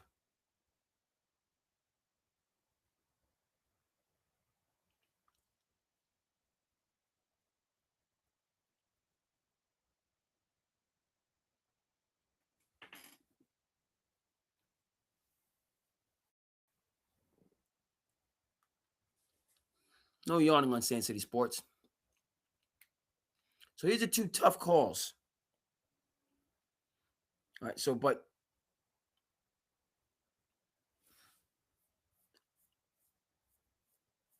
Mano, you got 4 championships. Yeah? All right. You got 4 championships. John Stockton has no championships. But he's by far the NBA's all-time leader in assists and steals. Man missed 22 games throughout the course of his career. Frankly, I just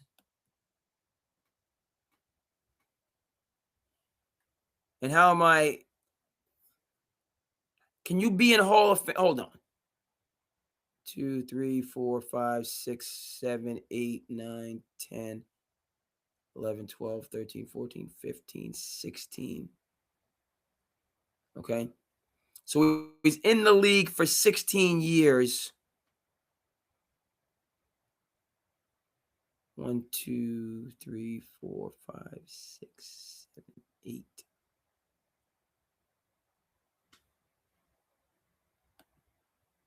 You're in the league for 16 years, and you only play 25 minutes a game half of those years. Are you a Hall of Famer? Right? That's now you okay. The 13, 3, and 3. How do we get there? Is he only played more than 25 minutes a game in 8 of his 16 years. I can't do it. Good guy, good story. He has champion. Okay, well, the Boston Celtics would have had championships on championships had Rick Pitino got Tim Duncan in 97 or 98, whenever he came here, rather than Ron Mercer and Antoine how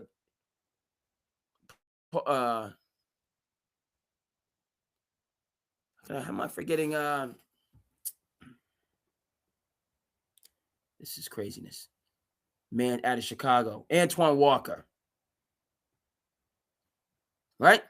Rick Pitino didn't want Antoine Walker and Ron Mercer and Walter McCarty. He wanted Tim Duncan.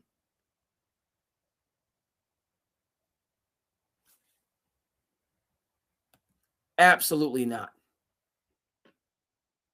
And this is the exact same conversation that we're having right now. All right? So if Manu Ginobili doesn't play 25 minutes a game for 8 of his 16 season and averaging 13, 3, and 3, we're not talking about the championships that he won being the sidekick for Tim Duncan. We're talking about an individual performer whose numbers are pedantic at best. How can you cook? How can you shine, ball? You're not even playing over 25 minutes a game. All right, and the 6-man thing has nothing to do with it. John Havlicek was a 6-man who came in, you want to talk about stealing championships? Who snatched the championship from the New York Knicks, the Los Angeles Lakers in 74 and 76? That's right, the Boston Celtics, led by John Havlicek, and without the services of Bill Russell. Case in point, when did Draymond or Manu or Tony Parker drive a bus to championships? When? Never. No. John Havlicek drove those buses. So Draymond, who does a good job on inside the NBA, let's keep it 100. And he's built for the media space. He's built for it.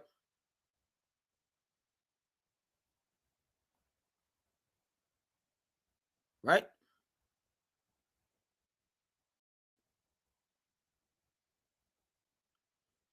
Built for the media space. Just check to see what's going on.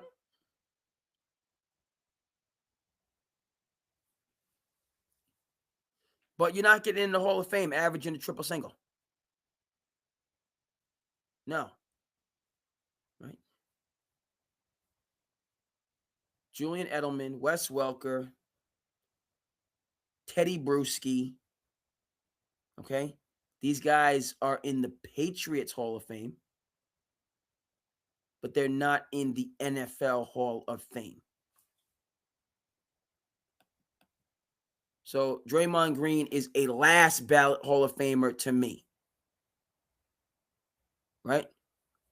Draymond Green is and I right? I gotta ask. You talking about Draymond Green's a Hall of Fame. Is Draymond Green a better basketball player than Robert Horry? When you get Robert Horry on screen.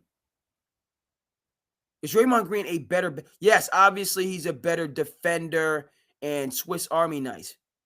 Okay, but you before we jump out of right our scanner to conclusions, is Draymond Green going to hit a 3-pointer in 2000 to send the LA Lakers to the finals? Is he going to do that as they're down 14 points going into the fourth quarter? And I know Brian Shaw hit a number of threes in that effort. Is Draymond Green going to hit a 3-pointer to steal a game against the Detroit Pistons in 2005? To steal a game which allowed you to go subsequently ahead and steal a championship for the Detroit Pistons in 2005? Is Draymond Green doing any? Absolutely not. So all of the things that Draymond Green does defensively, okay, are at the expense of his offensive issues. Okay? Because on the other hand, Big Shot Bob, offensively, we know we can count on this guy. Need a bucket, got to get a bucket. He's going to do it for us. Yeah, and Robert Horry, he's 6'10". A Paul George type before Paul George. He'll defend, he'll rebound, he'll do his part, but nothing out of this world. All right, so no, Draymond Green is not a first ballot Hall of Famer as far as I'm concerned. And I don't think he's a Hall of Famer. You look at those Golden State Warriors teams. Who are the Hall of Famers? Obviously, Steph is obviously, KD is a Hall of Famer. Is Klay Thompson a Hall of Famer? The thing for Draymond with his, triple single is he's made an all-star, he's made a couple all-star teams. Same thing, Klay. Klay's made a couple all-star teams. But does that make you an all-star because you make 2 or 3 all-star games? Does that make you a Hall of Famer because you make 2 or 3 all-star games? No, it doesn't. Doesn't. So, upon further review, 15, 3-3.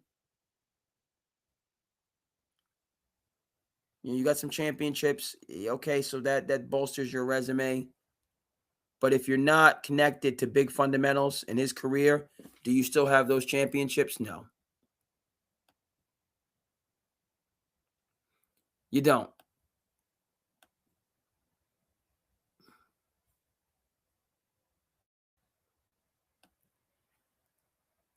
Not sure why my IG continues to time out.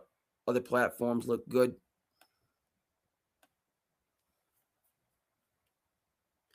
Okay. Spurs roll. Make their statement. All right. Like to see Jalen Williams get back for a game 5 knockdown drag out. Okay. In which I have the Spurs coming out on top. All right. At first glance, I'm feeling like in terms of the All-N.B.A first team, JB gets robbed. Take a further look. He played 7 more games than Luka, and averaged less points, rebounds, and assists, right? And steals. So, right? He doesn't outplay Luka by 17 games. He'd have to play all 82 for that. He has 7 more games than Luka. You know, that's, you know, to me, that can be negligible. All right. So Luka 1 game off of the minimum, couple games behind JB, but the numbers across the board, yeah, I believe he's deserving to be All-N.B.A first team. Okay, this list is okay in my book. Right, JB, you're All-N.B.A second team this year. You know, is this a favorite? No, it's not.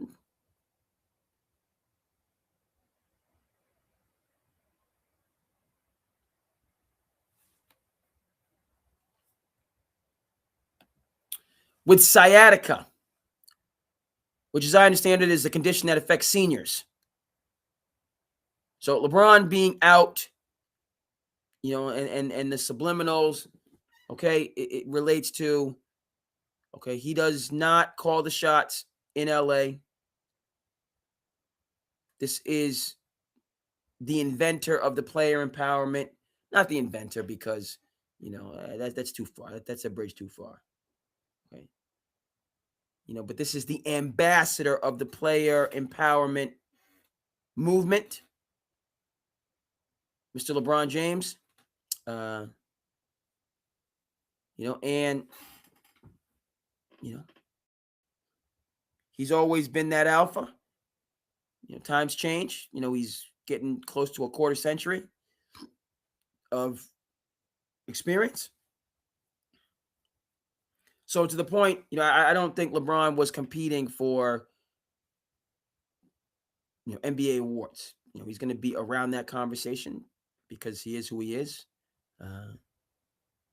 But I don't, you know, didn't feel LeBron was deserving to be on a first, you know, obviously not a first, but a second or a third team. Okay. And if he was included on those teams, yeah, I got serious questions. Right? Because he's admittedly, you know, years older and you know, he's trying to figure out his next step, what his next steps are. All right. So let's just double check over here.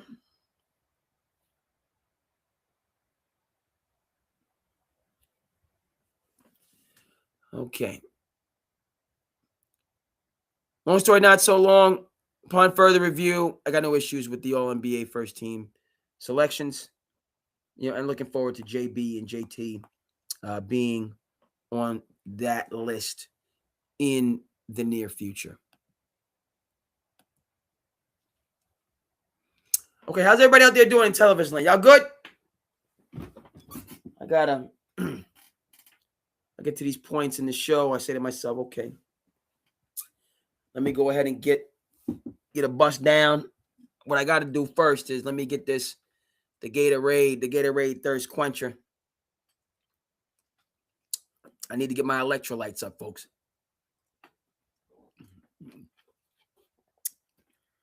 Let me get my electrolytes. I was out there. How y'all doing? Y'all good? We SandCity. We in the building right now. Passion Project is on lock. It's a beautiful thing. Beautiful thing. 3-day weekend, Memorial Day weekend. Make sure I'm good. You know what I mean? The sun was not shining, but we made do. flag football today. It was great. A lot of great games, great action, competition, the highs and the lows, the camaraderie, the sportsmanship. It was a beautiful thing, folks. So I hope you had a good weekend. You're having a good weekend. You're hanging in there. Okay. Not sure why the IG messes around and kicks me out. It bothers me. It's bothersome.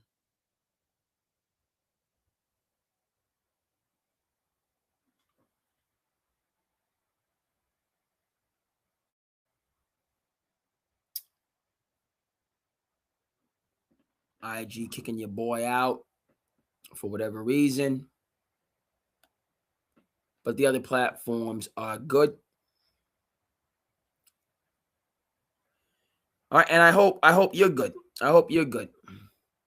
Okay. So we're gonna take a quick segue before we dive into the next topics.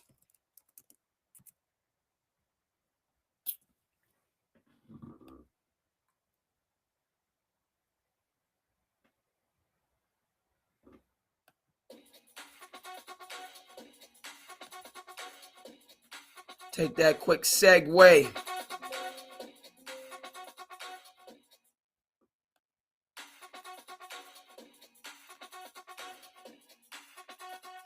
We're gonna talk about the culture a little bit, folks. Talk about a little culture. And we're going to the greatest of all time.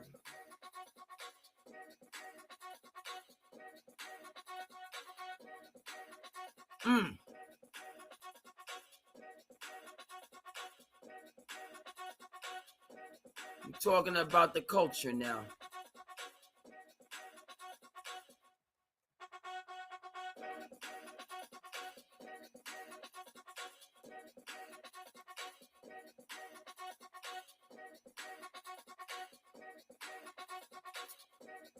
And we can't play the My Life Extra.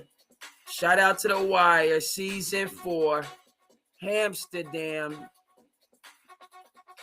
We can't. Hey.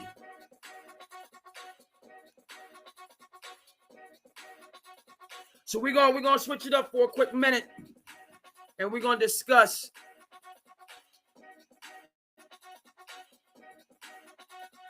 greatest television show of all time, but not just widely considered greatest television show of all time. We're gonna talk about the characters, folks. We're gonna talk about the characters and how y'all feel about these different dynamic, tremendous, noteworthy, legendary characters. And obviously, we got Stringer Bell, played by the talented Idris Elba. Avon Barksdale, played by Wood Harris. The list goes on and on in terms of the Wire. Okay, but the conversation that come to my mind recently. Hey.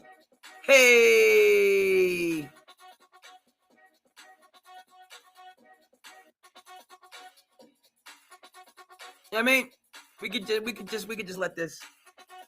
We're gonna bring the shout out to DJ.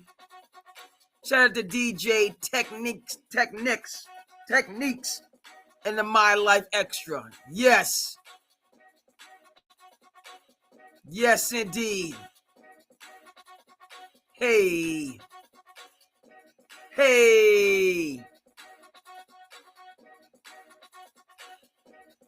Okay, so let's let this ride out a little bit more and bring it in. Hey! Okay. So that brings us to this segue, folks. Again, obviously the Wire, but this is about characters, folks. This is about characters. This conversation. Feel free to jump in. feel free to jump in as needed on this.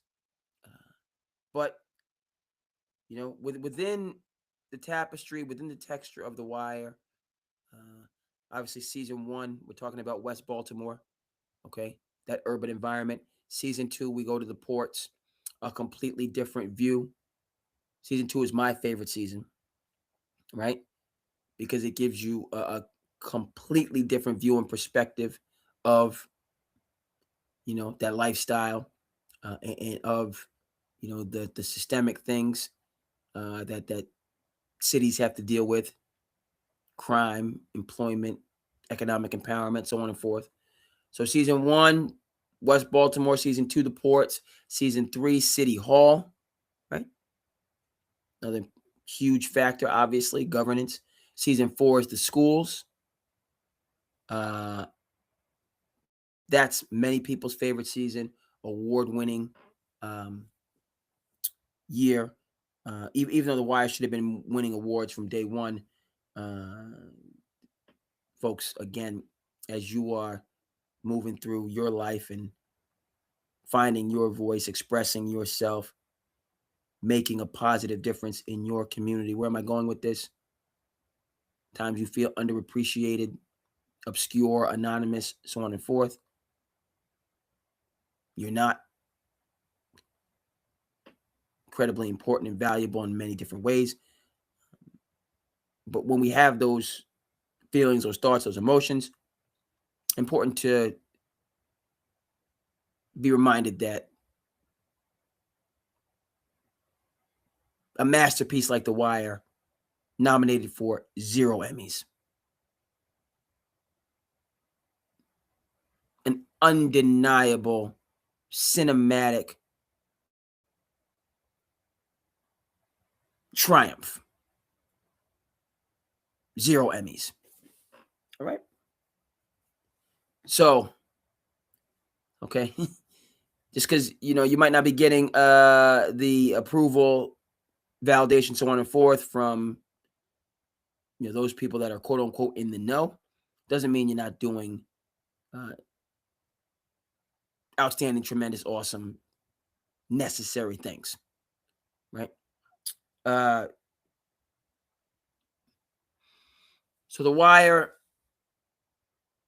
season 4, it wins, some Peabody Awards, so on and forth, but not recognized by some of the more notable awarding organizations. Okay.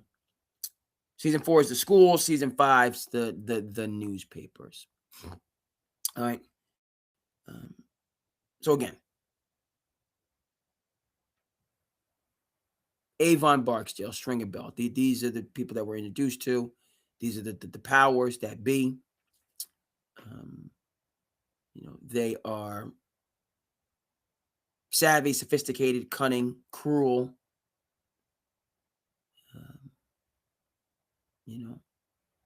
All these things. Powerful, patient. It's just as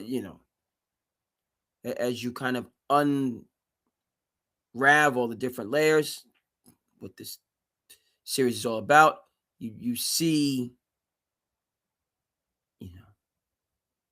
or you get a glimpse of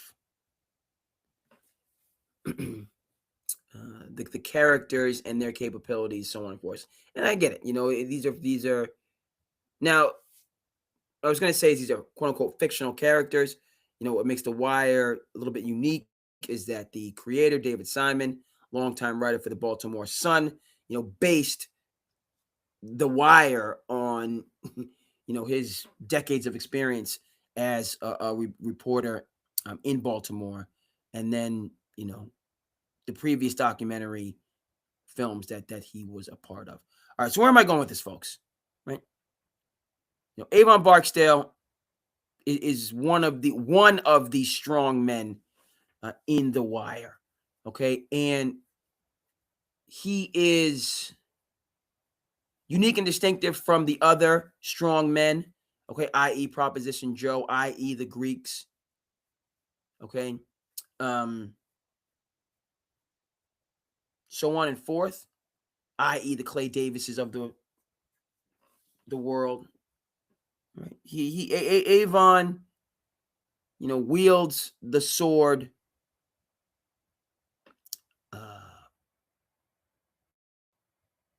ferociously. But what I'm getting at is Avon Barksdale believes in things like the Sunday truce. That's where I'm going with this, folks. He believes in the Sunday truce. And you know who doesn't believe in things like the Sunday truce? This guy right here. Okay? Mr. Stanfield. Marlowe. Okay? He's not respecting. And let me back up, because there was no instance, there was no occasion in the wire for the people that, where Mr. Marlowe Stanfield knowingly and willingly violated the Sunday truce, which is, of course, all right, no violence Sunday mornings. Baltimore, East, West, across the board. Sunday mornings, the game takes a step back. One of, if not the only time, the game takes a step back to allow for people to attend their services and to return home in peace. Sunday truce. Okay, by noon, 1 or 2 on Sunday, all bets are off and it's back to business as usual. But the Sunday morning truce is, as they say, okay, older than the game itself and to be respected, period. All right. So, as far as the wire is concerned, Marlowe Stanfield's, he's got to be my least favorite character. Okay. Somebody who, yes, the character is well played, and he's somebody where you can learn endless amount from, on and on and on.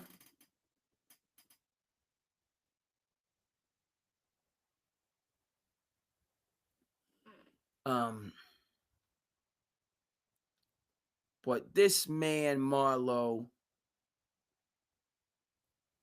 and how he wields the sword,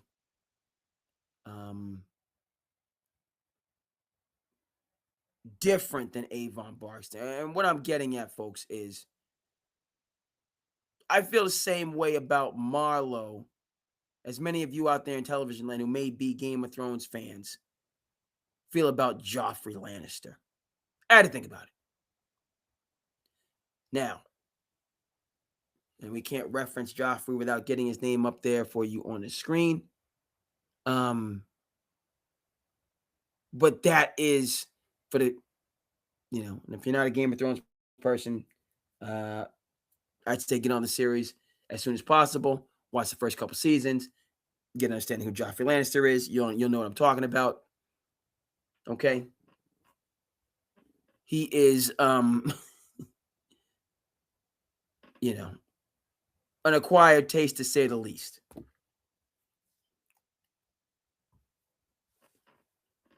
Marlowe, very different than Joffrey Lannister. Okay. Marlowe's a self-made man. Joffrey, right, was a legacy. He was given power, fame, and fortune. Marlowe earned power, fame, and fortune. Okay. So they're on opposite sides of the spectrum in that capacity. Okay. But in terms of ruthlessness,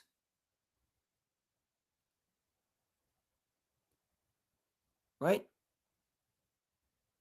I think that Marlowe and Joffrey Lannister are birds of a feather. And that's why I personally cannot stand either one of these characters. cannot stand them.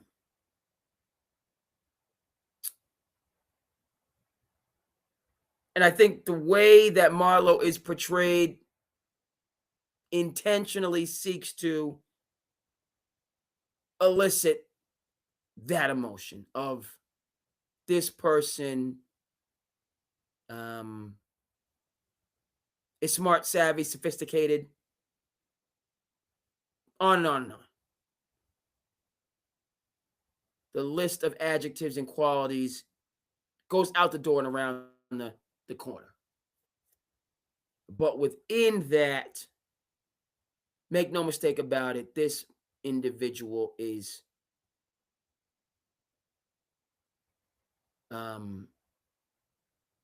you know, how shall we say, content and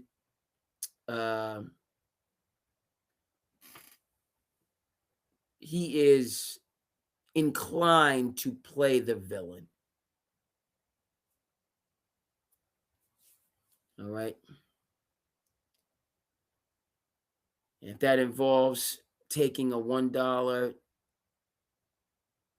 piece of candy at a local store after a night of playing cards, and then looking at the security guard and going toe to toe with him.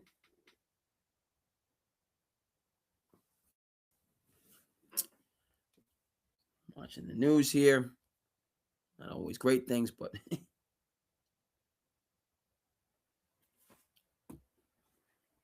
all right, folks. But Marlo, let's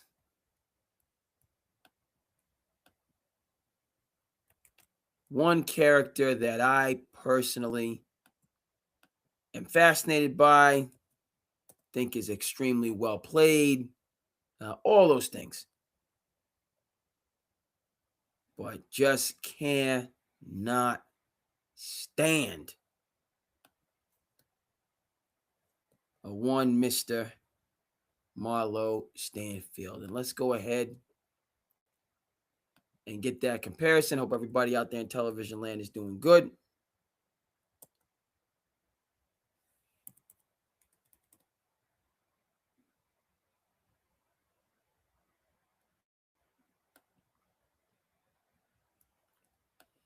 I called him Joffrey Lannister because he's a Lannister. But of course, he is Joffrey Baratheon.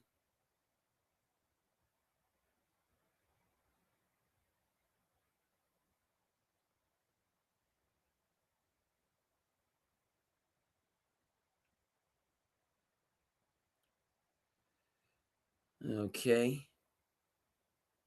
Let's get some pictures. There he goes.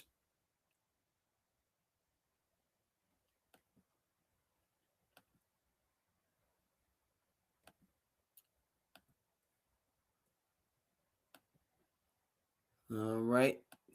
So we got to get him on the screen.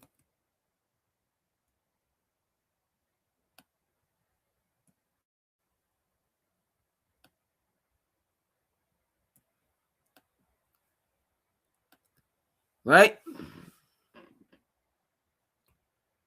It's the quote that I recently saw that essentially sums this up as we get ready to move and groove here.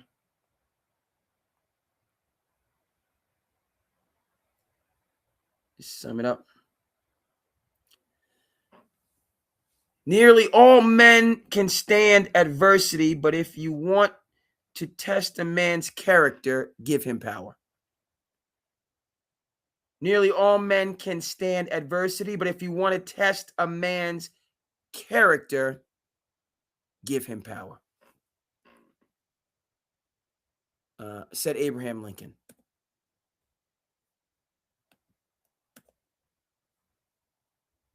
Hold up. I got to stop sharing. Breaking Bad.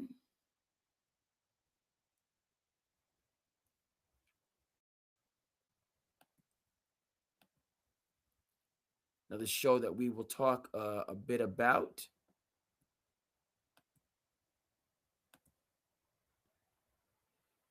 Okay, and now let's get back to sharing is caring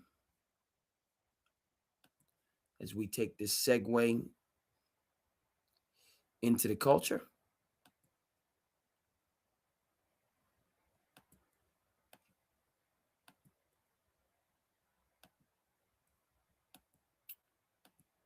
Yeah. This is my Marlo Stanfield comparison. Again, different paths to power, different uses of power. Okay. And let me be clear, right? I compare Marlo to Joffrey based on ruthlessness, based on that, zero sum perspective of what they'll do to maintain power. I think they take it to another level, a different level, a darker level than their peers of strongmen. Okay. Also, when we compare Joffrey to Marlo again, and I say it again and again, Joffrey is a legacy. Marlo is a self-made man. So that's a notable difference. Okay. But in terms of the wielding of their power, yeah. Iron fist. Right? Which is understandable, right? You got to be strong, but they we see if folks I want to jump on.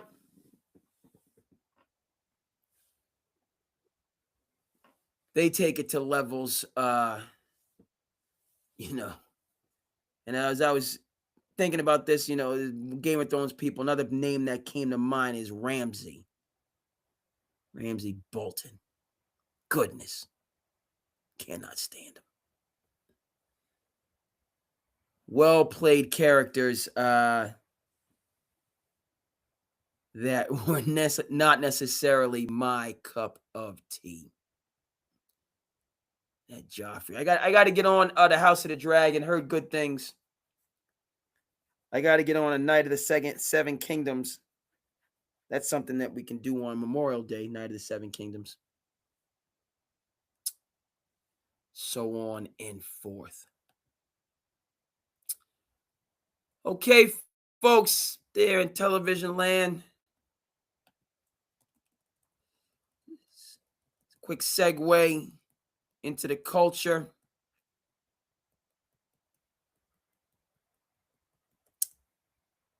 Now we got to dive into some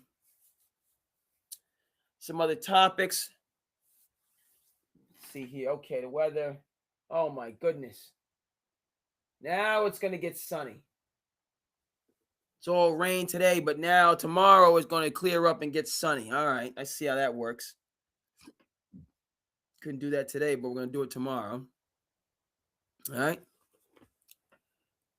We're going to slide over. We're going to check out Slice of Life.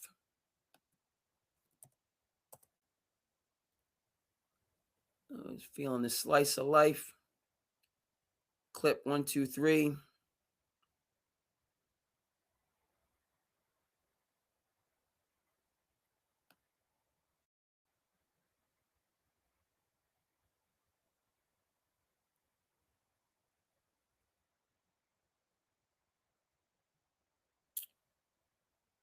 Right, a lot of the preps.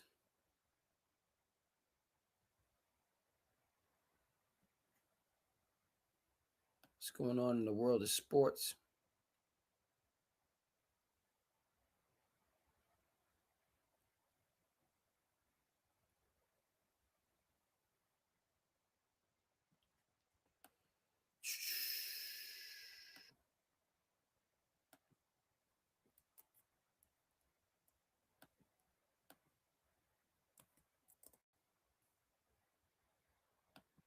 stack. This is the craziest highlight tape I've ever laid my eyes on. Like young AJ, the #1 draft pick. Yeah, hold up. Let me get this and one real quick, and then let me dunk on you in the next clip. And hold up. I'm sorry.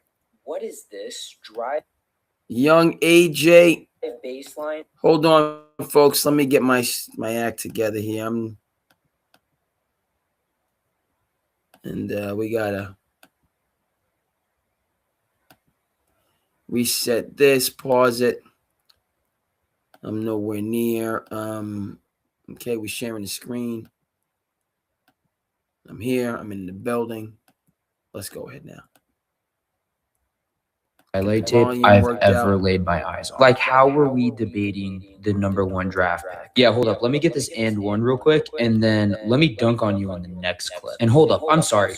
What is this? Drive baseline reverse? It's OD. AJ is one of the most gifted scorers I've ever seen. Help side? Oh, no problem. Let me Euro you. And this dude in the mid-range was crazy. Like, you get a pump fake, you get a pump fake. Let me step through and finish with the left. The thing that really separates AJ, though, is not just the scoring, but it's how he scores. Yes, he is a freak athlete, but he's always playing at his own pace. He knows when to speed up, he knows when to slow down, and he knows when to pick his spots just like that. And then he does stuff like this. Pass fake, one dribble, takes off from the Big 12 logo, and one. There's some stuff you could teach as a coach and as a trainer, but there's other stuff you just can't. And let's just appreciate the footwork right here. Double pump, spin pivot. There were games where I just watched this dude and kept saying, oh my gosh. Dog, look at the ball control and the positioning. Like, that is crazy. And it really does help having long legs, because look at this. Spins from basically the free throw line all the way to the block. There's no debate. I mean, you just saw the film. This dude is a generational talent. And as a Kings fan, I am praying we get the #1 pick. I'm going to keep it a stack. This is the craziest highlight tape I've ever laid my eyes on. Like, craziest. City of Champions.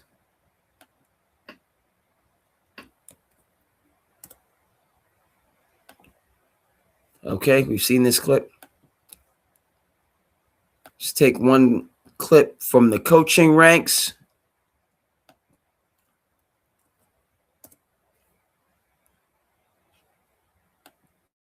Set by their values. Phil was a beatnik in the 70s, and he wrote a book, and it was about his hippie life, and he talked about taking mushrooms and psychedelics, and Pop was an Air Force cadet, military style. So two completely different approaches, but each was so authentic and so true to their values. And when I became a coach and I asked both of those two and several other mentors, what's the most important thing for me to know as a coach? Everybody thinks as soon as you try to be someone else and emulate someone, you're in trouble. And so I just think the authenticity of how you lead is the #1 thing. The culture was really set by their values. Phil was a beatnik in the 70s, and he wrote a book, and it was about his hippie life, and he talked about taking mushrooms and psychedelics, and Pop was an Air Force cadet, military style. So two completely different approaches, but each was so authentic and so true to their values. And when I became a coach. Yep. That's what it is. Okay. Now let's head back to the right prep of yesterday. Heralded basketball recruit in Georgia Tech history, Queens, New York native Kenny Anderson spent just 2 seasons with the Yellow Jackets, but helped guide them to the school's first Final Four in 1990. Anderson arrived as the National Player of the Year and immediately drew raves for his scoring ability and playmaking, pouring in over 20 points a game and adding 8 assists a contest. Anderson formed the third of Lethal Weapon 3, and along the way he was the National Freshman of the Year and second-team All-American. In his sophomore season, Anderson averaged nearly 26 points a game and was a consensus All-America selection. It was in the 1990s Queens versus Jersey City. Also set a school record for points in a game when he posted 50 in a win over Loyola Marymount at the Omni. It was one of 4 games that year where Anderson had 40 or more points. At season's end, Kenny Anderson opted for the N.B.A. draft and was the second overall pick of the New Jersey Knicks. His career, 15 seasons total, 9 teams, and averaging 13 points and 6 assists. Y'all ready? Hey. Prime Kenny Anderson, stop that.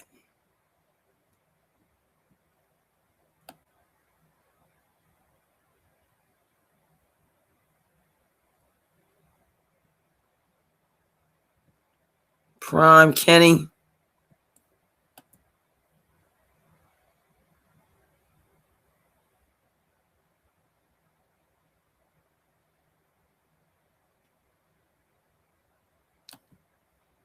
Okay.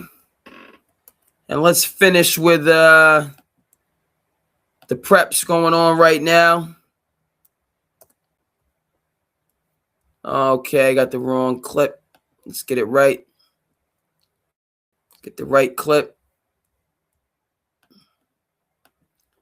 Let's go. The youngsters hooping right now. The youngsters hooping right now.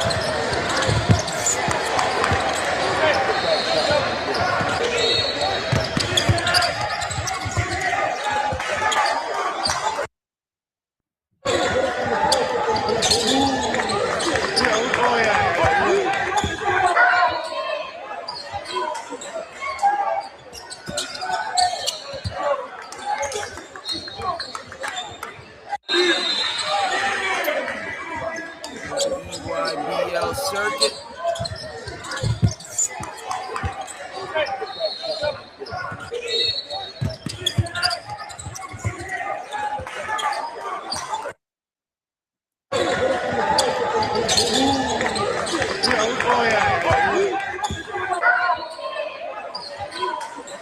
Okay.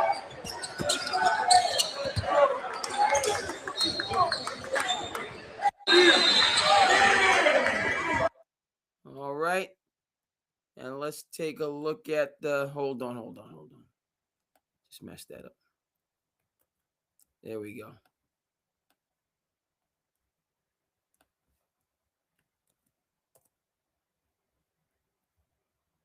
Anderson is one of only 2 players invited to ABCD who is yet to begin high school. Push it.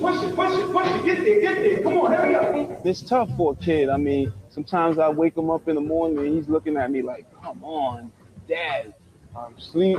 Dad come in, wake me up, mad tired, wash my face, put on my shorts, and he just start working out. Tonight will be Stevenson's defining moment, a matchup against O.J. Mayo, the chance to prove he belongs here, or running the risk of being exposed by the nation's best point guard. Stevenson finds his team down early and goes on the attack. His confidence bolstered by a hometown crowd, he shows flashes of brilliance, occasionally getting the better of Mayo. The game quickly escalates into a one-on-one matchup, pitting the next big thing against the camp's biggest star. Lance Stevenson is one of only 2 players invited to ABCD who is yet to begin high school. Push it. Get there. Come on, hurry up. It's tough for a kid. I mean, sometimes I wake him up in the morning and he's looking at me like, come on, Dad. I'm asleep. Dad come in, wake me up, mad tired, wash my face, put on my shorts, and he just start working out. Tonight will be Stevenson's defining moment, a matchup against O.J. Mayo, the chance to prove he belongs here, or running the risk of being exposed by the nation's best point guard. Stevenson finds his team down early and goes on the attack. His confidence bolstered by a hometown crowd, he shows flashes of brilliance, occasionally getting the better of him. The game quickly escalates into a one-on-one matchup, pitting the next big thing against the camp's biggest star. Lance Stevenson is one of only 2 players invited to 8th grade Lance Stevenson, K.A. Born Ready. So speaking of the stars of tomorrow, that was Lance. Remember him, a couple years behind me. But remember his high school journey for landing in the NBA, playing with a number of different teams.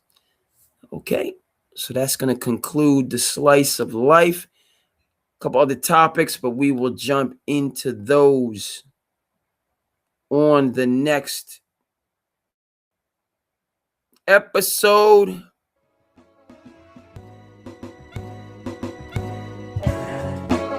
Hey, SandCity.